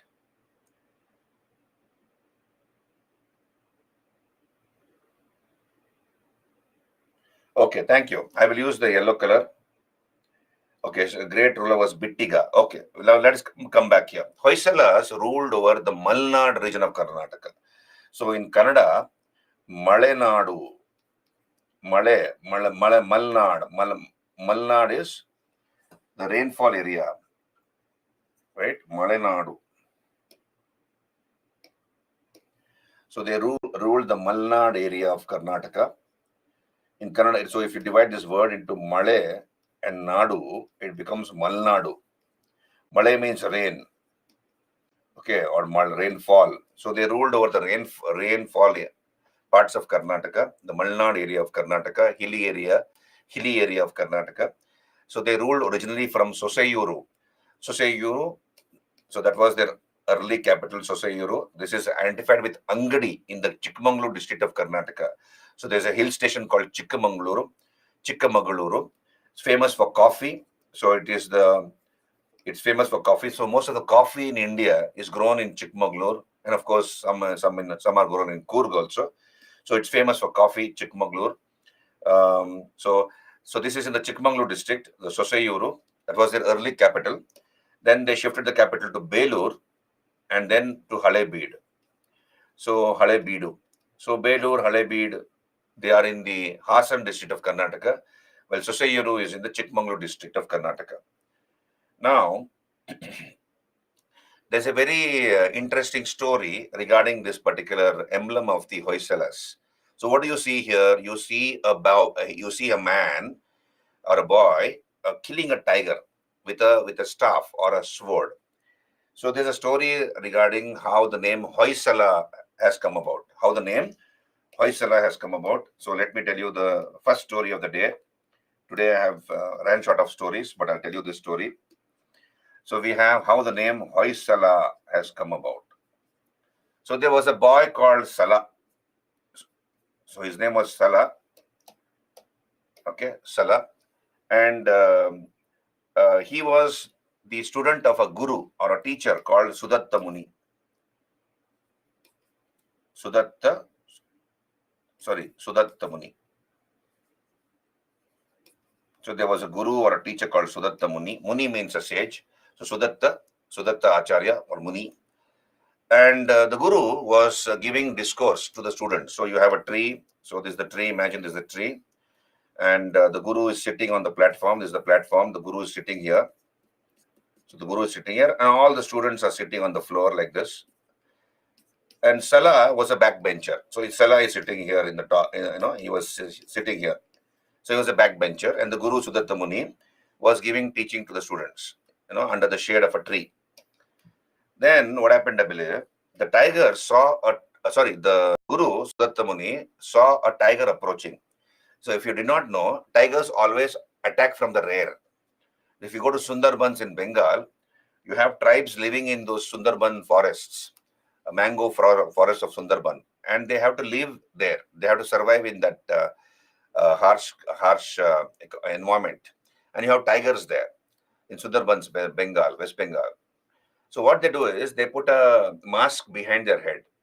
So this is to fool the tiger, because the tiger always attacks from the rear, right? So here, Dikshit. So we'll come back here. So here, the guru noticed a tiger slowly crawling upon Sala. Sala was listening to the teacher. He was a backbencher. And the guru noticed this, and he understood that Sala was in danger because the tiger was about to pounce upon Sala. So the guru is supposed to have thrown a staff or a sword at Sala and shouted out loudly, "Poi Sala!" So he said, "What is Poi Sala in old Kannada? Poi Sala. That is hit Sala. Hit Sala. Sala hit.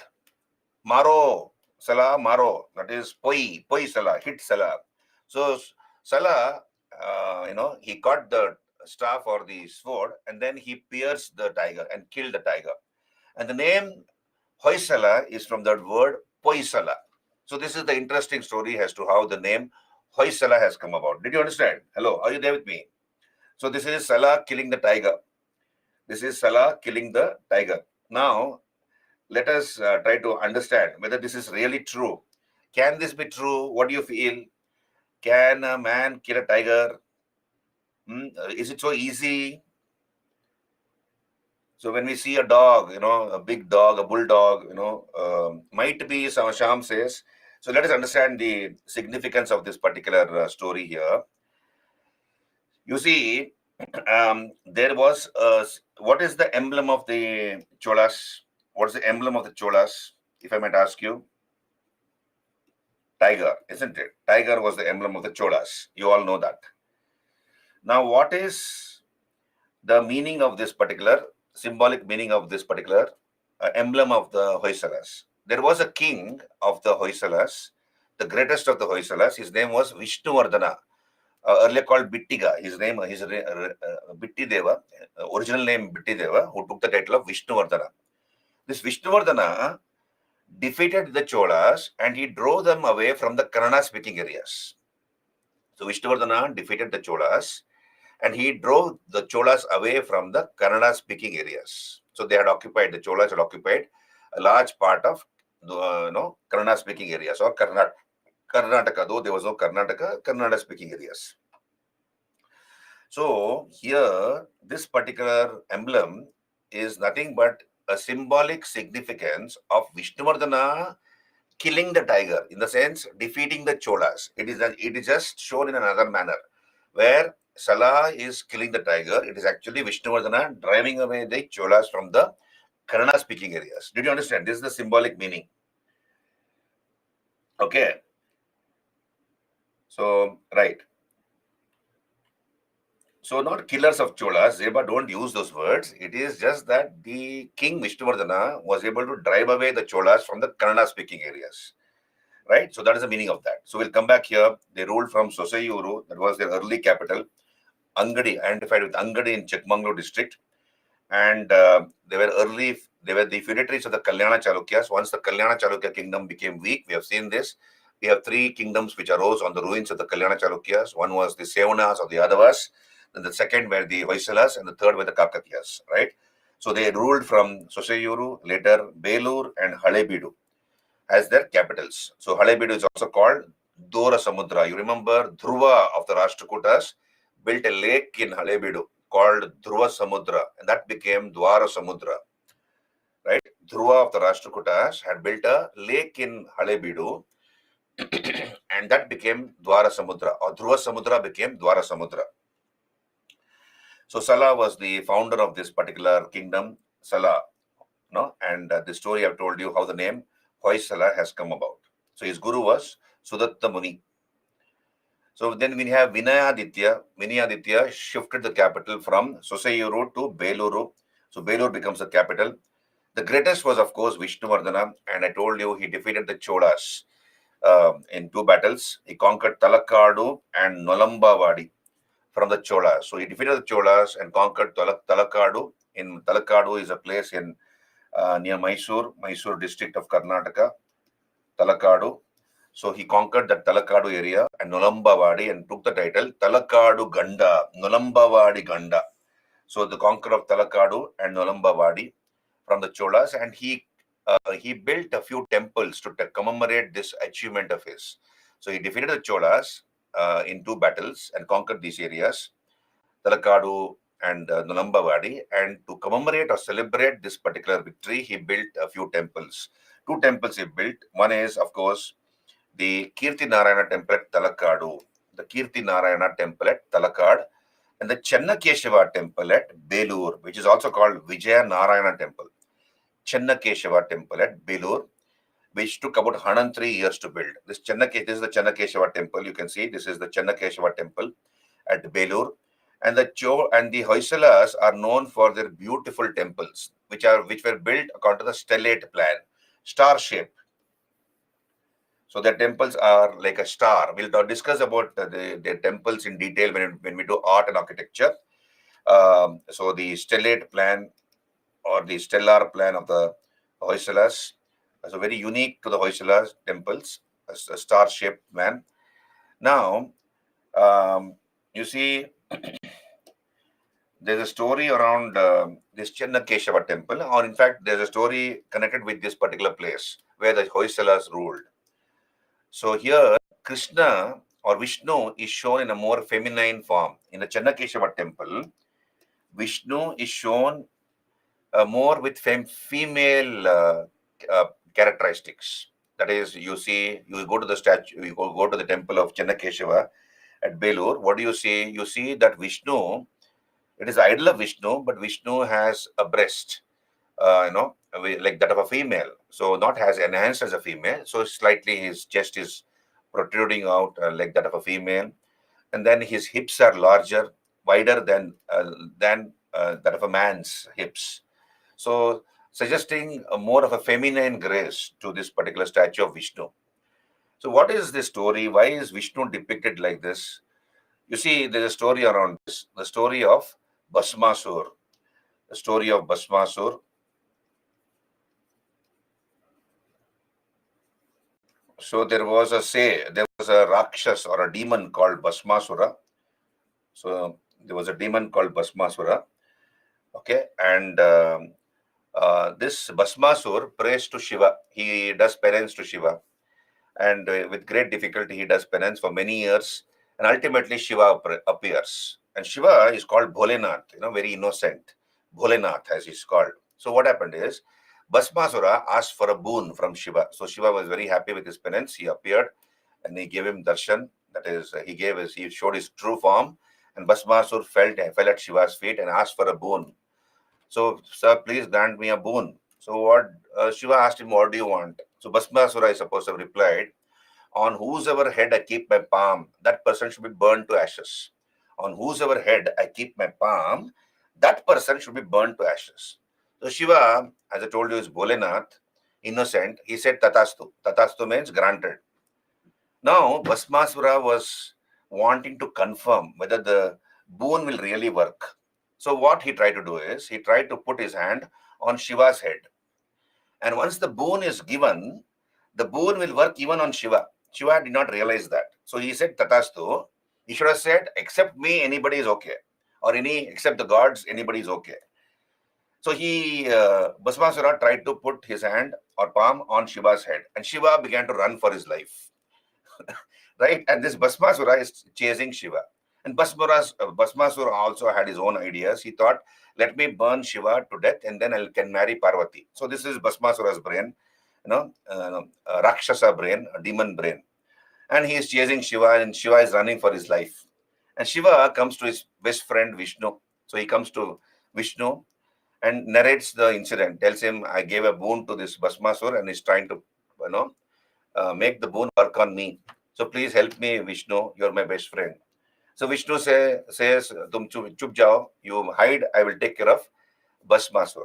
So what does Vishnu do? He takes the form of a Mohini, an Apsara, a divine beauty called Mohini. So nobody is as beautiful on this earth as Mohini in the universe. So he takes that form, Vishnu, as Mohini. And then he appears before Bhasmasura.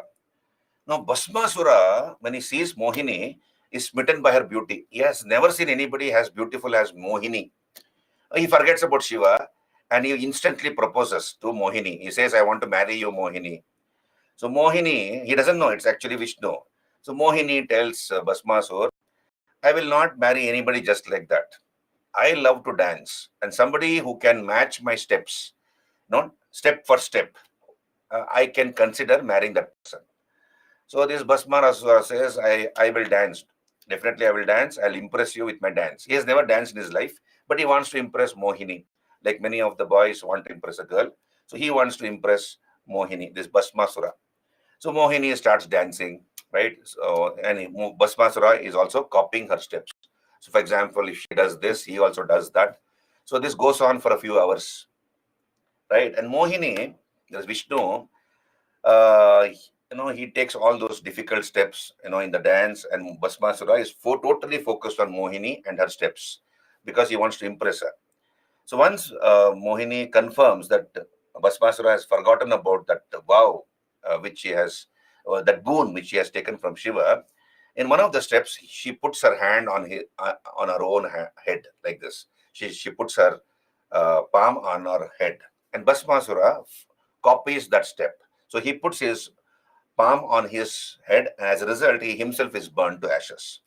So here in the temples around this area, Belur, Halebid, Somanathpura, that is wherever the Hoysalas built their temples, Vishnu is shown in a more feminine grace, because I believe this incident of Bhasmasura and Shiva's incident happened in this area, according to mythology. So therefore, Vishnu is shown more in a feminine grace. Are you there with me? Rajanish, Ayyappa is the son of Mohini and Shiva. No. Ayyappa is the son of Harihara, Hari and Hara. That is Vishnu and Shiva. Hari is called Harihara Sutta.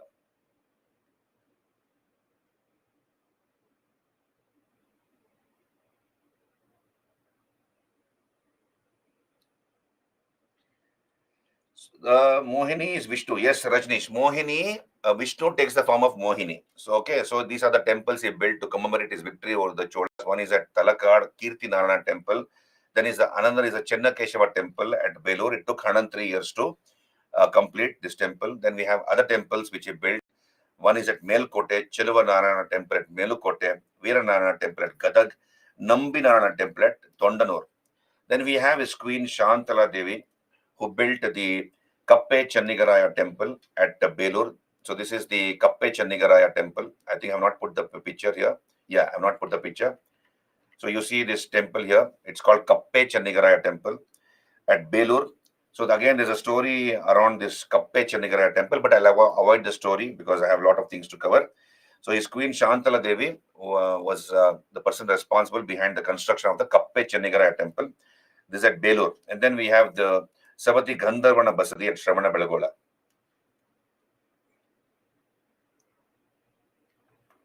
Sir, do you believe in mythology and all this story? Ritu, see, mythology is mythology, right? That's why it's called mythology. So therefore, it is interesting. Just to know the story is interesting. Whether I believe or not, I really don't know many times. It is nice to believe, but sometimes you also use your rational brain and you think whether this could have happened. But anyway, life goes on, whether we believe or not. So we'll come back here. So this is the Kappe Channigaraya temple at Belur, built by Shantala Devi. Right? Then we have his general, the general of Vishnuvardhana, who built the Hoysaleshwara Shantaleshwara temple at Halebeedu. This is a twin temple, Hoysaleshwara Shantaleshwara. Though we are told that it was completed by Ballala II in 1182 AD. Right? Then, of course, we have the Keshava temple at Somanathpura, built in 1268 by Soma Dandanayaka. So he was the commander of the Hoysala king, Narsimha III. So this is on the banks of the Kaveri, very near to Mysore, about 25 kilometers from Mysore. So this is the Hoysaleshwara Shantaleshwara temple. And this is one of the Madanakai, as it is called. So Hoysalas were known for their beautiful sculptures. It's called jeweler's art. Hoysala's sculptures are called jeweler's art, like you have in marriage jewels. So many of you girls might be wearing elaborate jewelry in marriages, or you might have seen people wearing it, right? So they have intricate designs made in gold, the marriage jewels. So like that, in stone, if you go to the Hoysala temples, we see intricate designs. You can see there the type of carving done. So we'll talk about it in detail when we do art and architecture. So this is, according to the Archaeological Survey of India, the most beautiful Nandi in any temple in India. So this is the tag given to the Nandi in the Hoysaleshwara temple at Halebeed by the Archaeological Survey of India. Most beautiful Nandi. So you can see here with all the design, the decoration on the Nandi, it looks very, very real. But some, vandals have scratched it. They have made damage this particular idol by scratching on it, writing graffiti on it. But now they have fenced it so that nobody can go near the Nandi. Then this is the Keshava temple at Somanathpura, very near to a place called Bannur in Karnataka. Right. Yeah, interlocking technique has been used. All that is there. So we'll talk about it. So here we have the invasion of Malik Kafur. Malik Kafur, the general of Alauddin Khalji, was ordered by Alauddin Khalji to conquer South India. He had given him certain instructions. We'll talk about Alauddin Khalji in some time. So Malik Kafur came. So you see, this is Malik Kafur coming from Delhi. This is Maharashtra here. So then we have the Kakatiyas here, Andhra Pradesh. The Kakatiyas, Andhra Pradesh. This is Karnataka for you, ruled by the Hoysalas. And then this is Tamil Nadu, ruled by the Pandyas. So the Yadavas were defeated. Yadavas were defeated by Malik Kafur. The Kakatiyas, who ruled over Andhra, were defeated. The Hoysala king, Veera Ballala III, he was also defeated. and the Pandyas were not fully defeated or decisively defeated. So Veeraballala fought bravely against Malik Kafur, but he was defeated, and then huge amount of wealth was taken away by Malik Kafur. So the empire lost its vitality or strength, and later Hoysala kingdom was completely absorbed by Vijayanagara. We have the Vijayanagara founders Harihara and Bukka. So during the time of Harihara, we have Vijayanagara conquering the Hoysala kingdom, and that was the end of the Hoysalas. Then we come to another dynasty, the Kakatiyas of Warangal. Are you there with me? In detail, we'll do the art and architecture when we come to art and culture section. Then we come to the Kakatiyas of Warangal. So Warangal or Waragallu, as it was called, that was the capital of the Kakatiyas. So they were one of the successors to the Kalyani Chalukyas, the Kakatiyas. They ruled over present-day parts of Andhra, Telangana, southern Orissa, eastern parts of northeast portions of Karnataka. So that was the huge area they ruled over, the Kakatiyas.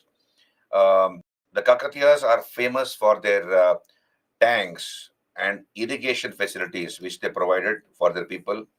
So they built a number of tanks and provided irrigation facilities to their people.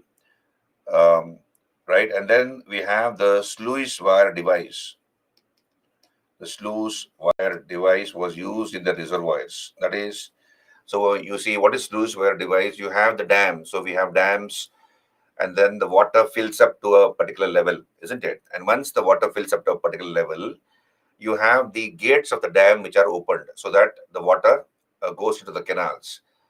So beyond a particular level, they'll not want to store the water in the dams because that could damage the dam also.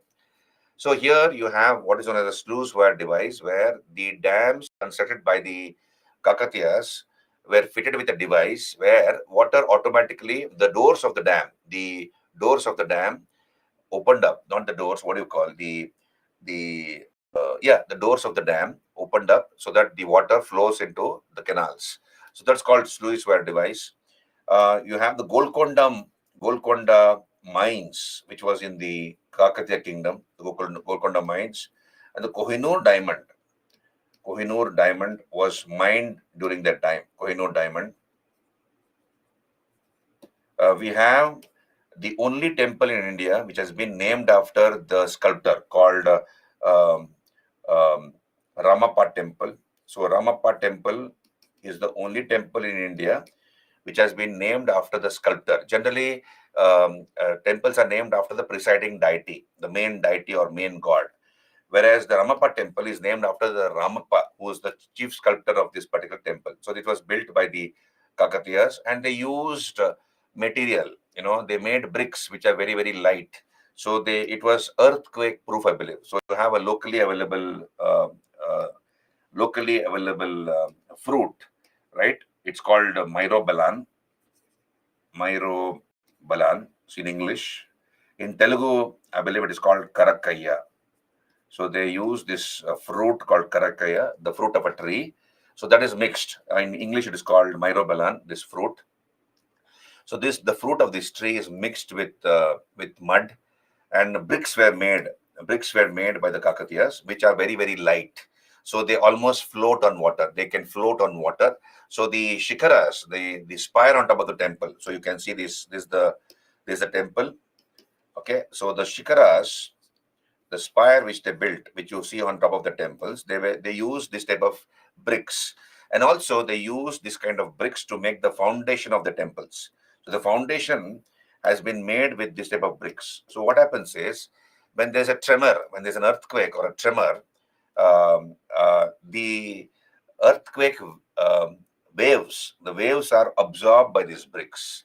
So we have a lot of proofs to show that these bricks have worked beautifully over the generations, over the centuries, because many tremors have occurred in this area, but those bricks are able to absorb the seismic waves, the waves caused by the earthquake, and that way it has given protection to the temples. This was very unique to the Kakatiyas. Then we have, of course, Marco Polo. You have a traveler from Venice in Italy, Rome. His name was Marco Polo. So Marco Polo came visiting India in the 13th century, and he comes to India through the port of Motupalli. So Motupalli was the most important port of the Kakatiyas. So he enters India through the Motupalli port. And who was the Kakatiya ruler that time? Rani Rudrama Devi. So Rani Rudrama Devi was the queen of the Kakatiyas. So he praises this queen, Marco Polo, and he tells us that Rani Rudrama Devi defeated the Yadavas of Devagiri, right? So this is about, and of course from India he goes over to China, Marco Polo, and he was hosted by Kublai Khan of China. The Mongols were ruling China during those days. So Marco Polo from India went to China, and he was staying in China for about 10 years. And then from there he went back to Europe and writes a book, The Travels of Marco Polo. In that book we get all this information, right? So this is about the Kakatiyas of Warangal. They were attacked by, you see, in 1303. Very interesting this is. In 1303 we have in 1303 we have the attack of Alauddin Khalji on the Kakatiya kingdom. So the king was Prataparudra II. So Prataparudra II was able to repel the attack of Alauddin Khalji in 1303. He was able to repel the attack. Then in 1310-11, we have a second attack by Alauddin Khalji. This time Prataparudra was defeated, and he agreed to pay tribute to Alauddin Khalji. So he agreed to pay tribute, that he sent a certain amount of money to Delhi as tribute. But then after the death of Alauddin Khalji died in 1316. So once Alauddin Khalji died in 1316, the Kakatiyas proclaimed themselves independent and refused to send any tribute to Delhi. In 1323, we have Muhammad bin Tughlaq. Muhammad bin Tughlaq defeated the Kakatiyas, and he took Prataparudra II as captive.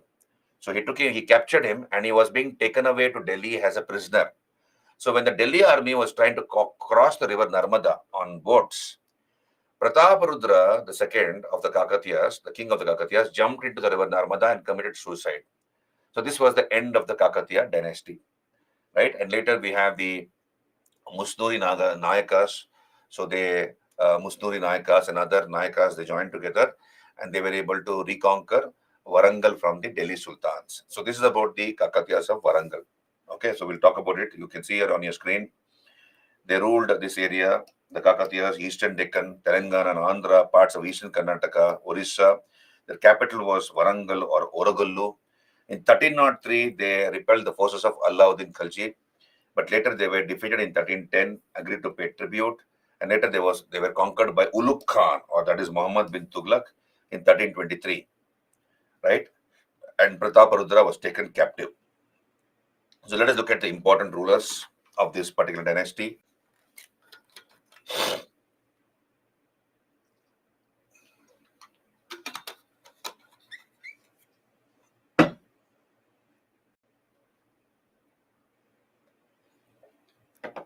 So Rudradeva, or also called Prataparudra the first. So he became the first independent ruler of this dynasty, laid the foundation of the city of Warangal, right? Then Ganapati Deva was the ruled for the longest period of time, shifted the capital from Hanumakonda. So Hanumakonda to Warangal. So Hanumakonda was the early capital of the Kakatiyas, and they shifted the capital to Warangal later. And he was the one who introduced the worship of Kakati Devi. So the word Kakatiya is from this tutelary deity of the Kakatiyas. Tutelary deity means family goddess. Family goddess, Kakati Devi. So he introduced the worship of Kakati Devi in the coastal districts of Andhra. And the word Kakatiya is from this Kakati Devi, which was the family goddess of the Kakatiyas. Then Rani Rudrama Devi, the daughter of this Ganapati Deva, was Rani Rudrama Devi. So Marco Polo came visiting India during that period, and she repelled the attack of the Yadavas of Devagiri, but later she was killed by one of the chiefs, powerful ruling chiefs from Kadapa region called Ambadeva of the Kayathas. They ruled over the present Kadapa region. So she was killed by Ambadeva of the Kayathas.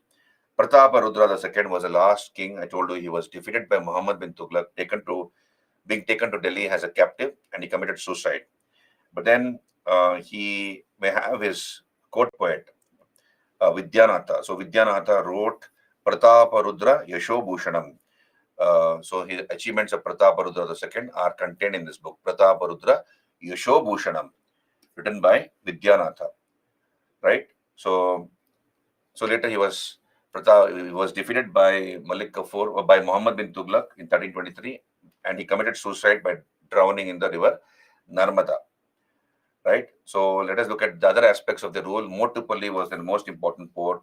Marco Polo visited their kingdom. Then they were known for their large tanks and with sluice wire device, where the dam gates opened automatically once the dam reached a particular level of water. Kohinoor diamond was mined in their kingdom. So now it occupies the tiara of the Queen of England. So this is the Kohinoor diamond. You can see here the Kohinoor diamond. So a lot of blood has been shed to possess this diamond. This is the diamond. So this is the cut diamond. They were earlier it was uncut. So when the British took it to England, you see this Kohinoor diamond was taken away by Nadir Shah in 1739. You study that as part of modern India. In 1739, Nadir Shah of Persia, they attacked Delhi and defeated Muhammad Shah Rangila and took away the Kohinoor diamond, the peacock throne, etc. to Persia, Iran. From Iran, it came to Afghanistan, and a fellow called Shah Shuja, the prince of Afghanistan, it was under his position. So from Nadir Shah, Ahmad Shah Abdali took it, and from Ahmad Shah Abdali, it came to Shah Shuja, the ruler of Afghanistan. And later Shah Shuja sought protection of Ranjit Singh, the 18th century ruler of Punjab. So Shah Shuja sought the protection of Ranjit Singh, and Ranjit Singh ji, the 18th century ruler of Punjab, told Shah Shuja, "I'll give you protection provided you give the diamond to me." So Shah Shuja gave away the diamond to Ranjit Singh. So it was with Ranjit Singh, Maharaja Ranjit Singh, till his death. Then before he died, he willed it to the Puri Jagannath temple. So he wrote that this diamond should be donated to the Puri Jagannath temple. So once he died, the diamond went into the temple vault of the Puri Jagannath temple in Orissa. From there, the British took it to England and presented the diamond to the Queen. And then, of course, it did not, I believe, I was reading an article about this. When the diamond reached England, there was not much of enthusiasm because it was an uncut diamond. So there was no shape for it. So later the British shaped it. So that was a shape. You can see here, it was shaped like this. And then it is attached to the Queen's crown in England. So this is now adorning the Queen of England's crown, the Queen Mary's crown, as you can see in the picture, right? This is the Kohinoor diamond. Then we have a dance dedicated to Lord Shiva called Perini Natyam, which was pretty popular in the Kakatiya kingdom, Perini Natyam, a dance dedicated to Lord Shiva. So these are some of the temples built by the Kakatiyas. The Rudreshwara temple, also called 1,000-pillared temple. In Telugu, it is called Vaisthambala Gudi, built by Rudradeva or Prataparudra I. He built this Rudreshwara temple. Then we have the Ramappa temple, the only temple in India named after its sculptor, Ramappa. So it is named after its chief sculptor, built on behalf of King Kakati Ganapati Deva by Rudra Samani, his chief commander. So he was the one who built this temple, Rudra Samani, the Senapati of King Kakati Ganapati Deva. Then Warangal Fort, begun by Ganapati Deva and completed by Rani Rudrama Devi. So these three are part of the tentative list of UNESCO World Heritage Site. It is not in the permanent list, it is still in the tentative list. Rudreshwara Temple, Ramappa Temple, and Warangal Fort. So Ashish Kumar says, why PPTs are not available for download? It will be uploaded, don't worry, as the backend team has mentioned. I will also remind them. So let us look at the questions from this section, early medieval India. So this completes early medieval India, and then we can go to the Delhi Sultanate topic. Consider the following statements. Let us look at the questions. 2003 question. The Cholas defeated the Pandya and Chera rulers and established their domination over peninsular India in the early medieval times. So the choice is what? First statement. Yeah, Meenakshi temple has 1,000 pillars. That is true, Udayarani. They don't. Okay, I will remind that Deepesh. Ancient India PPTs, please upload the backend team. I'll remind them. Don't worry. Zeba, I will convey your message. It will be uploaded. Don't worry. So consider the following statements. The Cholas, focus on the class now. Come back here. The Cholas defeated the Pandya and Chera rulers and established their domination over peninsular India in the early medieval times. Yes or no? Deepesh, I'll remind them. Calm down now. Don't lose your peace of mind now. Yes. Okay. Very good. The Cholas sent an expedition against Shailendra Empire of Southeast Asia and conquered some of the areas. Yes or no? Second statement. Second statement, yes or no? Yes. Very good. So how many statements are correct? Both are correct. Both 1 and 2 are correct. Right? Then the initial, so this was a 2006 question asked. The initial design and construction of which massive temple took place during the reign of Suryavarman II. So Suryavarman II of Cambodia. So obviously the Angkor Wat. Angkor Wat, B is the answer. Angkor Wat, historically the largest Vishnu temple in the world is at Cambodia in Southeast Asia, Angkor Wat. Then 2015 question, it's a repeat question here. I have done this in the ancient period. With reference to Indian history, which of the following is or are the essential elementary elements of the feudal system? A very strong centralized political authority and a very weak provincial or local political authority. So this is wrong. Emergence of administrative structure based on control and position of land. You're right, Ayush, Payal. So they've already answered this question. Second statement is correct. Creation of lord-vassal relationship between the feudal lord and his overlord. That is also correct. So how many select the correct answer? 2 and 3 are the correct answers. B is the answer.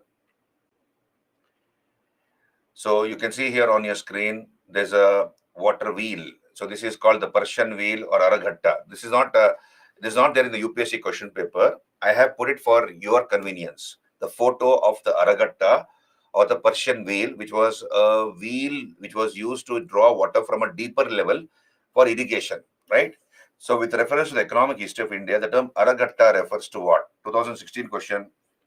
Water wheel used in the irrigation of land. So that is number C.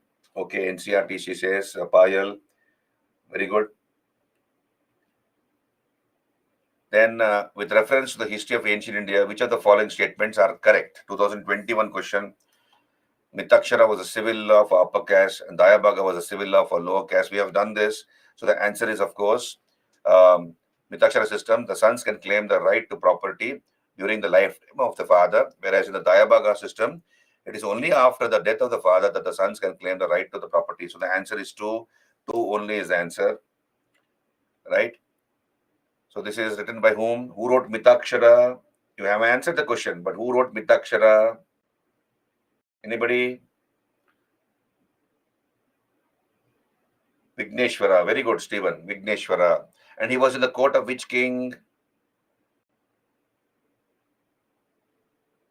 He was in the court of which king, Stephen? Kalyana Chalukya dynasty. Which king?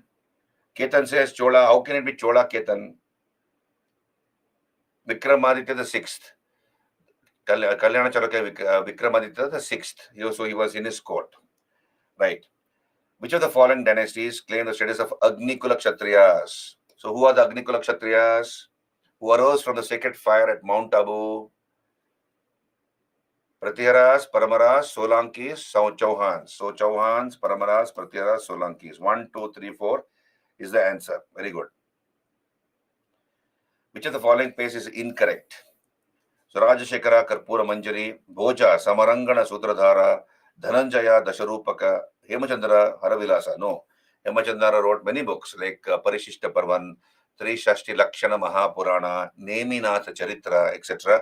So this particular choice is wrong. D is the answer. Match the following. Kudimai, Ur, Mahasabha, Erivariam. Erivariam is what? Tank Committee. Mahasabha, Mahasabha, Brahmadya Village Exclusive Assembly, isn't it? Assembly in a Brahmana village. That's called Mahasabha. Ur. So Ur is the assembly in a peasant general village, non-Brahmadaya village assembly. Ur. Kudimai, labor services. So the answer is D. Right. The Chalukyan capital was shifted from Manyaketa to Kalyana. By whom? By Someshwara the first, who drowned in the river Tungabhadra by committing suicide, isn't it? Someshwara the first, who was suffering from an incurable disease. So he was the one who shifted the capital to Kalyana. That becomes the permanent capital of the Kalyana Chalukyas. Consider the following pairs. 2022 question. Look here on your screen. Nannuka Chandela, Jayashakti Paramara, Nagabhata the second, Gurjara Pratihara, Bhoja Rashtrakuta. How many pairs given above are correctly matched? They're asking. So you see, Nannuka was supposedly the founder of the Chandelas. Okay, so that is correct. Then we have Nannuka succeeded by Vakpati.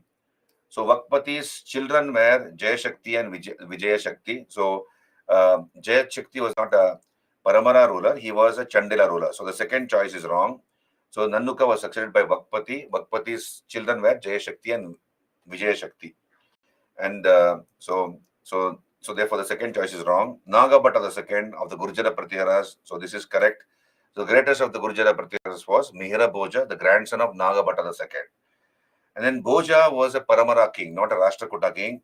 Paramaras of Malwa, Bhoja, according to folklore, Kalidasa was in the court of Raja Bhoja of the Paramaras. So he was not a Rashtrakuta king. So this was a difficult question asked by UPSC, but you can see how much details they're going into.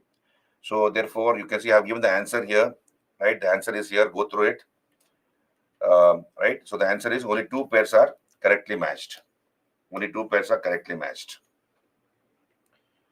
Then the Prime Minister recently inaugurated, 2022 question, the Prime Minister recently inaugurated the new circuit house near Somnath Temple at Veraval.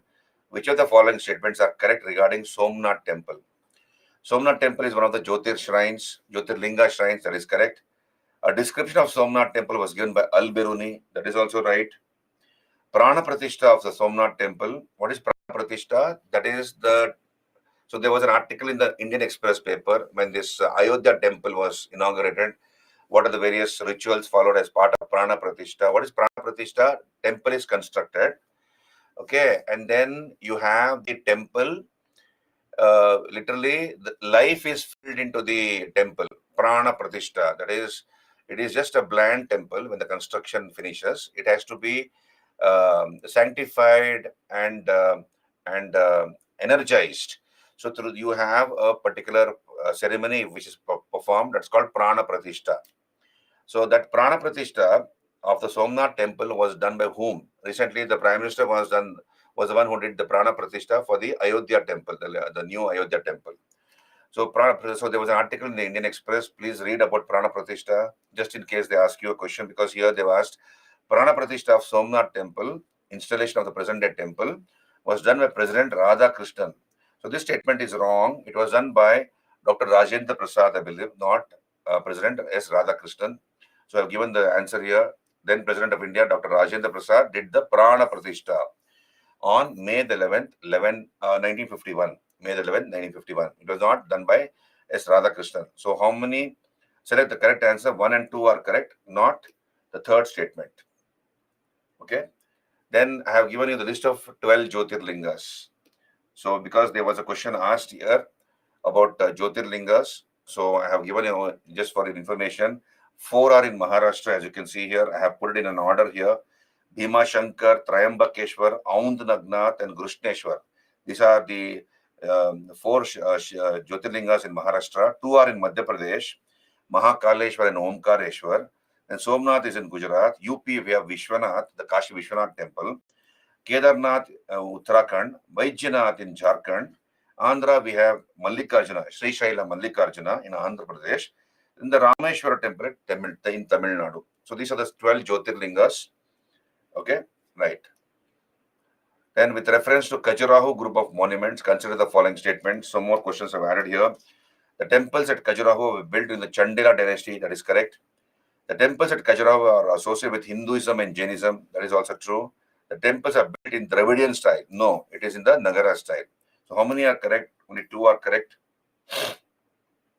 I told you Khajuraho is one of the provincial styles of Nagara style. We see regional variations to Nagara in Orissa, Madhya Pradesh, and Gujarat. When we come to architecture, we'll talk about it. Then She is said to have been born in 1524 in Mahoba's Chandela dynasty. She was later married to Dalpat Shah, the son of the Gond king Sangram Shah, the king of Garkatanga. This kingdom included the Narmada Valley and parts of northern Madhya Pradesh. She fought Mughal Emperor Akbar and his commander Asaf Khan and gave the ultimate sacrifice. So obviously, it is Rani Durgavati, the Rani Durgavati of Garkatanga and Gondwana. So that's the answer, Rani Durgavati, who fought against Akbar along with her son Bir Narayan, and she died on the battlefield. She refused to submit to Akbar, Rani Durgavati. Then, with reference to the Uttarameru inscription, consider the following statements. It provides details of local self-governance. That is true. The inscription gives details on how members were selected, the required qualifications, their roles and responsibilities. That is also true. The famous inscription from Parantaka's reign is found on the walls of the Vaikunta Perumal temple. That is also true. So, how many statements are correct? All the three statements are correct. So, the Vaikunta Perumal temple is found at Kanchipuram, okay, built by Narasimhavarman II of the Pallavas. Right. So this is the end of early medieval India. You have any doubts? All clear. So we have done as in a detailed manner. Pran Pratishtha ceremony happens for every temple. Zeba is asking, what do you feel? Can you answer Zeba's query? Does it happen for every temple? Zeba, yes, it happens obviously, because once the temple is constructed, the pujas, the rituals begin after the Prana Pratishtha, right? So it is part of the ritual of beginning the regular pujas of a temple. Without the Prana Pratishtha, temple remains closed. Once the Prana Pratishtha is done, the temple continues to operate, function, right? So this is early medieval India. This is early medieval India. Then we come to later medieval India. Tra. Medieval India is not completed. I'm yet to do Delhi Sultanate, Mughal Empire, Tra. Parantaka, Himani are asking, very easy question. Parantaka belonged to Kakatiya or Hoysala dynasty. Himani is asking, Himani, please wake up. Looks like you were sleeping till now. Who can answer that question? Parantaka belonged to which dynasty?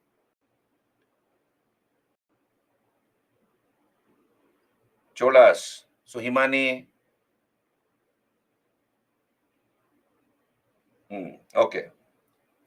Now we'll come back here. Delhi Sultanate. So what do you know about this topic? Let us come to interesting topic, Delhi Sultanate. Hemalata, I don't know that question. Rani Rudrama Devi lived in her initial days of life as a male child, as she is the only child of her father, that is king. I don't know Hemalata. I really don't know these type of stories. Whatever is there in the history books, I can only tell you that. Now, how she was brought up as a daughter or as a boy, I don't know those things. Komal, that will be told to you. Whether the class is off tomorrow or there is class. I suppose there is a class tomorrow. Islamic architecture, we will talk about it when we do art and architecture, Zeba, right? Dikshit. So that will be announced. Tomorrow we have class. Don't worry about it. Tomorrow, get up in the morning, early morning, and come. Only for 3.5 hours we are meeting. Now we'll come back here. The Delhi Sultanate, 1206 to 1526. So we make a transition to later medieval India with this chapter called Delhi Sultanate. So what do you know about the Delhi Sultanate? What do you know about the Delhi Sultanate? This is the first Muslim dynasty in North India. Amaresh says that. Then Sham says Arabs rule. No, there was no Arabs here. Sham. Arabs came and went in 712 AD. Arab conquest of Sindh. Muslim Sunni rule. Rajneesh. They are Afghani, according to Stephen. Roshan says Babur. Babur is Mughal Empire, Roshan. Babur comes much later. He was yet to be born when the Delhi Sultanate was functioning, Roshan. So you hold on. We will make Babur appear later in our class. Ruled by slave dynasty, Khilji dynasty, Turks. Okay. So you know something about this particular topic. We will talk about it. Interesting topic, the Sultanate of Delhi. So here we have the Delhi Sultanate, established in 1206. So you remember Ghori, Muhammad Ghori.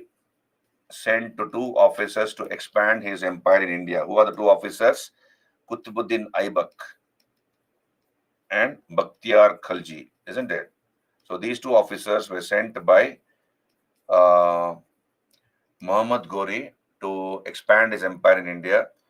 And Aibak conquered Delhi, Agra, Kalinjar, Mohoba. Bakhtiar Khalji conquered eastern parts of India, present-day Bihar and Bengal. In 1206, Ghori was assassinated. When Ghori was assassinated, four of the commanders of Ghori, Qutbuddin Aibak, Bakhtiar Khalji, Tajuddin Yildiz, Tajuddin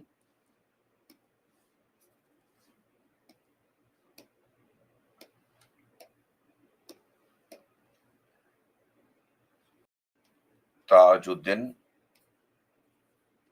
Yildiz and Nasruddin Kabacha. Nasruddin Kubacha. They began to fight amongst themselves to parcel out the empire of Ghori. So they began to fight. Like, for example, you take a cake and cut it into four pieces. Like that, you have Aibak, Bakhtiar Khalji, Tajuddin Yildiz, and Nasruddin Kabacha fighting amongst themselves. In that context, we have Aibak, Qutbuddin Aibak, who proclaimed himself independent at Delhi and thus established the Delhi Sultanate. So Bakhtiar Khalji ruled over Eastern India, as you can see. Bakhtiar Khalji ruled over Eastern India. Tajuddin Yildiz succeeded Ghazni. No, he succeeded at Ghazni, Tajuddin Yildiz, and Nasruddin Kabacha ruled over Multan. Multan, which is now in Pakistan. So this is how they divided the empire of Ghori amongst themselves. And Aibak proclaimed himself independent, and thus he established the Delhi Sultanate in 1206. Right? So he laid the foundation of the Delhi Sultanate in 1206. So this is the establishment of the Delhi Sultanate. Now we have the Delhi Sultanate lasting from 1206 to 1526, a period of 320 years. It lasted for 320 years under 5 dynasties. So look here on your screen. We have the slave dynasty, also called the Ilbari Turks, though it is wrong to use the word slave. We'll come to that in some time. So we have the slave dynasty or the Ilbari Turks. Then we have the Khaljis.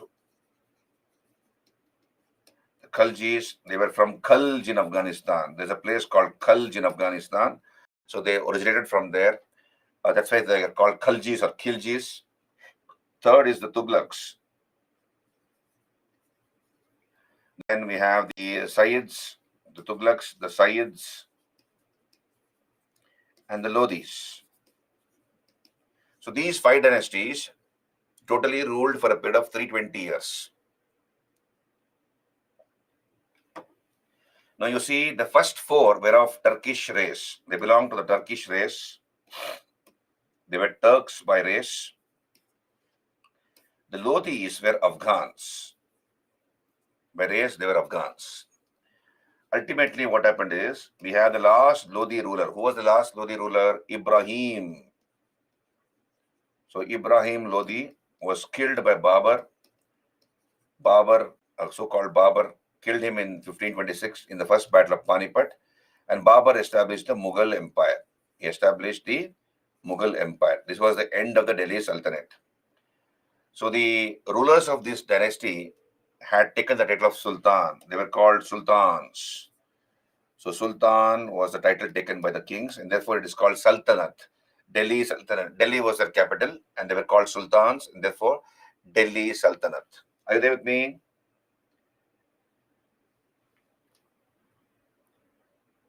Dipesh will answer that. Just hold on. Just hold on. So this is the introduction to this topic.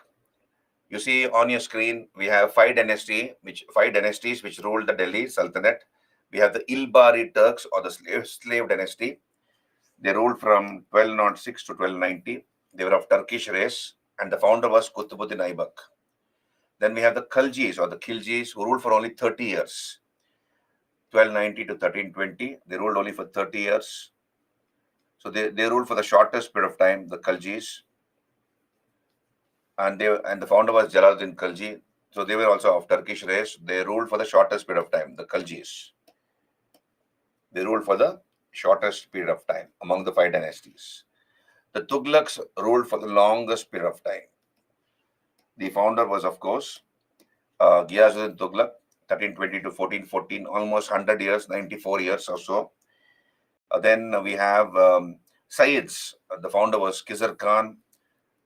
They were also of Turkish race. And lastly, the Lodhis. The founder was Bahalul Lodhi, and they were Afghans by race.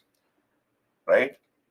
So the first four were of Turkish origin, and the last were Afghans.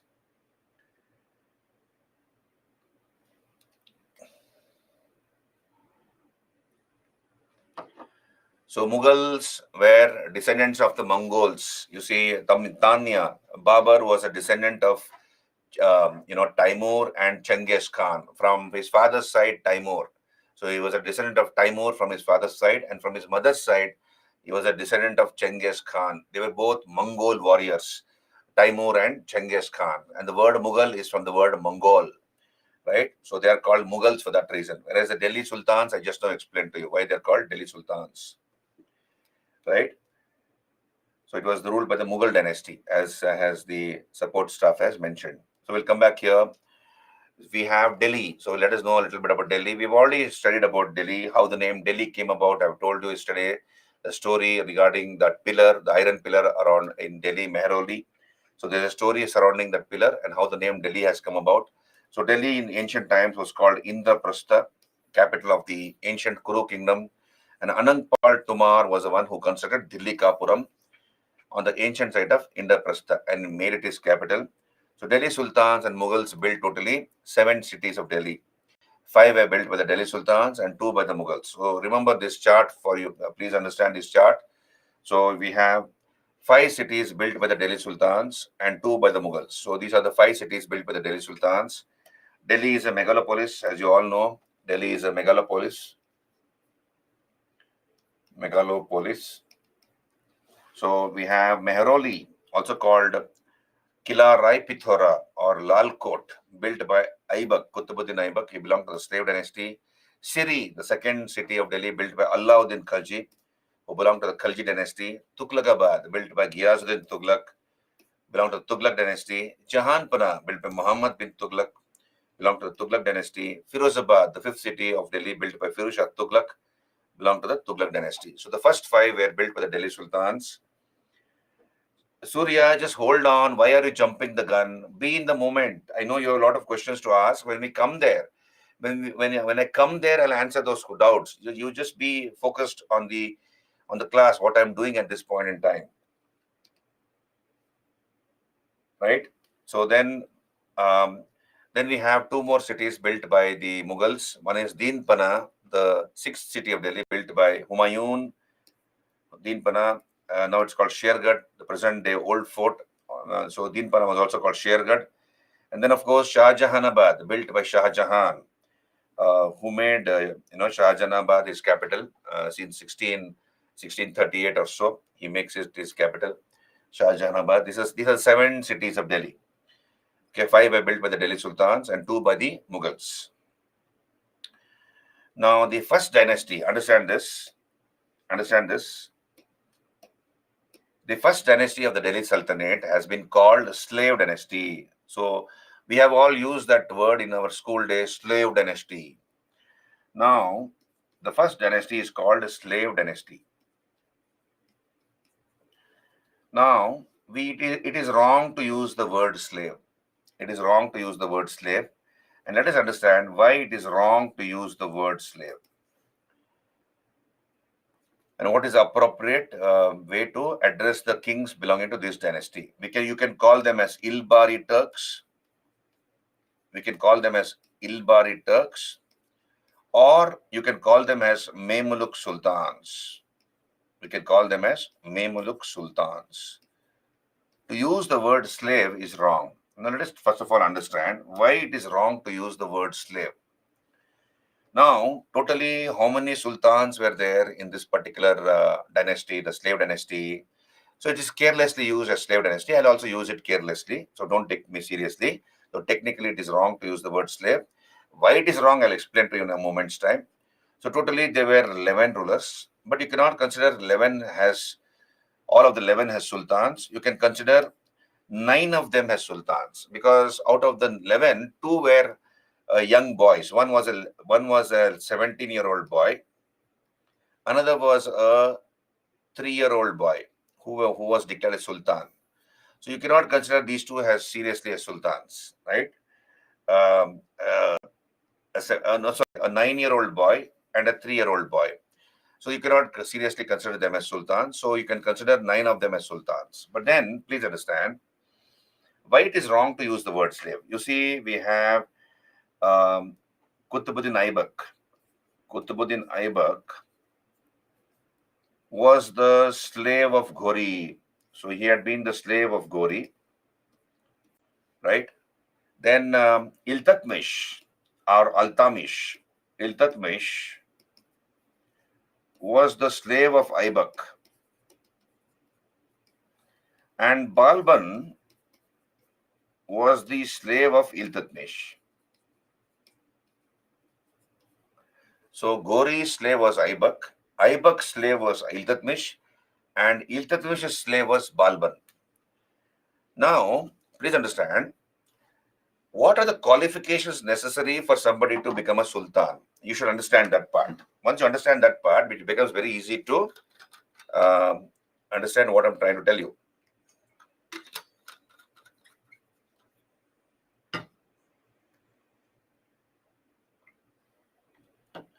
Now, what are the qualifications necessary for somebody to become a sultan in the Islamic world? In a Muslim state, what are the qualifications necessary for somebody to become a sultan? Number one, he should be a free-born Muslim. He should be a free-born Muslim, number one. He should be a male adult. Number two, he should have no physical deformities. Number three,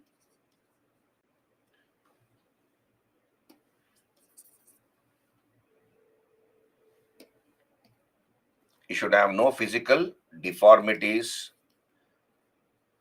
That is, his hands, legs, eyes, nose should be in working condition. He should be in order, in the right place. So he should have no physical deformities. He should be a male adult. He should be a free-born Muslim, and he should have knowledge of the Shariat. Knowledge of the Shariat. The Shariat, right? So he should have all of these. So these are the qualities necessary, or the qualifications necessary for somebody to become a sultan. Now, you see here, why is it wrong to use the word slave? It is wrong to use the word slave because all these three rulers, Aibak, Iltutmish, and Balban, who were earlier slaves, had been manumitted by their masters even before they became sultans. What is the meaning of manumitted? Understand these words. Manumitted, that is, they had been given back their freedom by their masters. Manumitted means given back freedom. They had been given back their freedom by their masters. For example, Aibak, even before he became sultan, had been freed from the tag of slavery by Ghori. So Ghori had given back his freedom to Aibak. So he told Aibak, "You are no more my slave, you are a free bird." Right? So that is called manumitted. He had been given back his freedom by Ghori. Similarly, Aibak had given freedom to Iltutmish. So he had manumitted Iltutmish. In fact, Aibak gave his daughter in marriage to Iltutmish. So Iltutmish was the slave and son-in-law of Aibak. So Aibak had freed Iltutmish from the status of a slavery, from the tag of slavery, even before Iltutmish had become sultan. Similarly, Balban also had been given back his freedom by Iltutmish. So all these three people had been manumitted or given back their freedom by their masters earlier, much before they became sultans. So therefore, it is wrong to use the word slave. Okay. So what is the right way to address the sultans of this particular dynasty? We can call them as Memluk Sultans or Ilbari Turks. Either you call them as Ilbari Turks or you call them as Mamluk sultans. Now, why can we call them as Ilbari Turks? Because all the sultans belonging to this dynasty belong to the Ilbari tribe of the Turks. They belong to the Ilbari tribe of the Turks. They belong to the Ilbari tribe of the Turks. So among the Turks, you have different tribes. These people, most of them, almost all of them, belong to the Ilbari tribe of the Turks. Only Qutbuddin Aybak belonged to the Aybak tribe of the Turks. He belonged to the Aybak tribe of the Turks. So except Aybak, who belonged to the Aybak tribe of the Turks, all the other sultans belong to the Ilbari tribe of the Turks. And therefore, you can call them as Ilbari Turks. Did you understand? Please raise your hands. Did you understand what I'm saying? So you can call them as Ilbari Turks. Are you there with me? Please raise your hands. Right? Now, you can call them. I'll explain Dhyana. Just hold on. What is free-born Muslim? I'll tell you. You can also call them as Mamluk sultans. So what is the meaning of Mamluk here? What is the meaning of Mamluk? Look here on your screen. You can call them as Mamluk sultans. Mamluk means a slave born of free parents. Mamluk means a slave born of free parents. Now understand this. Aybak became a slave of Ghori. Qutbuddin Aybak became a slave of Ghori, but Aybak's parents were free birds. They were not anybody's slave. They were free people. Similarly, Iltutmish became a slave of Aybak, but Iltutmish's parents were free people. Balban became a slave of Iltutmish, but Balban's parents were not anybody's slaves. They were free people. So, Mamluk means a slave born of free parents. Did you understand? Hello? Did you understand? Mamluk means a slave born of free parents. So, either you call them as Mamluk sultans or Ilbari Turks. To use the word slave is technically wrong. Shariat means Islamic law. So, all of you clear whatever I'm telling? Satyam, I'll come to Razia, Baba. Wait. I have not even come to Aybak, and you want me to talk about Razia. We'll talk about it, don't worry.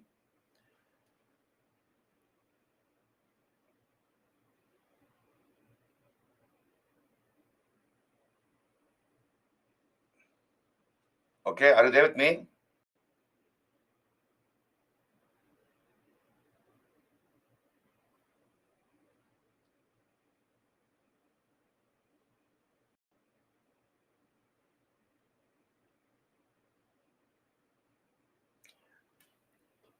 So yeah, Himani, some books give you that information, but it doesn't matter. You just focus on what I'm telling you as of now.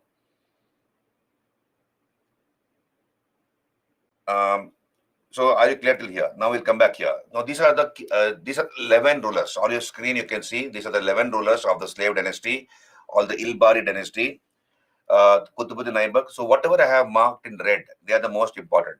Whatever I have marked in red are the most important. Qutbuddin Aybak. Then we have Aram Shah. Then Iltutmish, Ruknuddin Firoz, Razia, Moizuddin Baharam Shah, Alauddin Masood Shah, Nasruddin Mahmud, Balban, Kaikubad, and Kayumars. Totally 11 rulers. But then I told you we can consider about 4 of them as very, very important. Who are the 4? Aybak, Qutbuddin Aybak, Iltutmish, Razia, and Balban. So I have another 5 minutes to go. I will start either way because we have another 5 minutes to go. So I'll start with the story of Qutbuddin Aybak, but then we will continue this chapter later, tomorrow. That is tomorrow. Now look here, Qutbuddin Aybak. Now, Qutbuddin Aybak, you all know, was the slave of Ghori. So Qutbuddin Aybak, he belonged to the Aybak tribe. So he belonged to the Aybak tribe of the Turks. A slave of Ghori. He was a slave of Ghori. And Um, Qutbuddin Aibak was deputed as the governor of all the Indian possessions by Ghori. So whatever territories had been conquered in India as part of Ghori's empire, all those areas were entrusted to Aibak by Ghori. So he was the commander of Ghori in India, this Qutbuddin Aibak, representative of Ghori in India, as you all know. In 1206, we have Ghori assassinated at Ghazni. Thereupon, Aibak proclaimed himself independent and established the Delhi Sultanate. Now, Aibak ruled from Lahore. So Lahore was the capital of Aibak. So he ruled from Lahore, and he ruled only for 4 years, 1206 to 1210. He ruled only for 4 years. And Aibak was a very generous man. He was known for giving donations and liberal donations to the poor and the needy. So therefore, he has been given the title Lak Baksh. Lak Baksh. What is the meaning of Lak Baksh? Giver of lakhs or bestower of lakhs. Giver of lakhs. So he gave very liberal donations to the poor and the needy, therefore given the title Lak Baksh. He is also called Akshar Baksh. Akshar Baksh. Why Akshar Baksh? Because it patronized a number of scholars. Patronized a number of scholars, therefore called Akshar Baksh. Right. Now, Aibak, I told you, ruled from Lahore. He ruled only for 4 years. And one day, he was playing polo. What's polo? Sitting on the horse and playing hockey. So he was sitting on the horse and playing hockey. And unfortunately, he had a fall. And that fall turned out to be fatal. So he died after falling down from his horse while playing polo or chaugan. So chaugan or polo. So while playing polo, he died. So probably he was not wearing ISI helmet. Don't write that, I'm joking, as you know. So he died while playing polo. Now, we have the first official history of the Delhi Sultanate, which was written during his period. That's called Taj-ul Masir. Taj-ul Masir. Now, what is official history of the Delhi Sultanate? What is the meaning of official history? That is, the government is authorizing the writing of history of the period. The government is telling somebody, you write or you record the history of that period. That is called official history. And what is unofficial history? Private people like you and me write the history of the period in our homes, right? Wherever. That is called unofficial history. When the government is authorizing the writing of history, it's called official history. So we have the first official history of the Delhi Sultanate written during his period. That's called Taj-ul Masir. It was written by Hasan Nizami. Hasan Nizami writes this. Now, there was a Sufi saint in Delhi belonging to the Chishti order. So when we do art and culture, we will be discussing about Sufi movement, Bhakti movement. So we have a Chishti saint. He belonged to the Chishti order of the Sufis. His name was Khwaja Qutbuddin Bakhtiyar Kaki. Khwaja Qutbuddin Bakhtiyar Kaki. So he was a contemporary to Aibak. He was living at the same time when Aibak was living. And Aibak was a great devotee of this saint called Khwaja Qutbuddin Bakhtiyar Kaki. So he belonged to the Chishti Silsila, Chishti order of the Sufis. So Aibak began the construction of the Qutub Minar in Delhi in honor of this saint. So he laid the foundation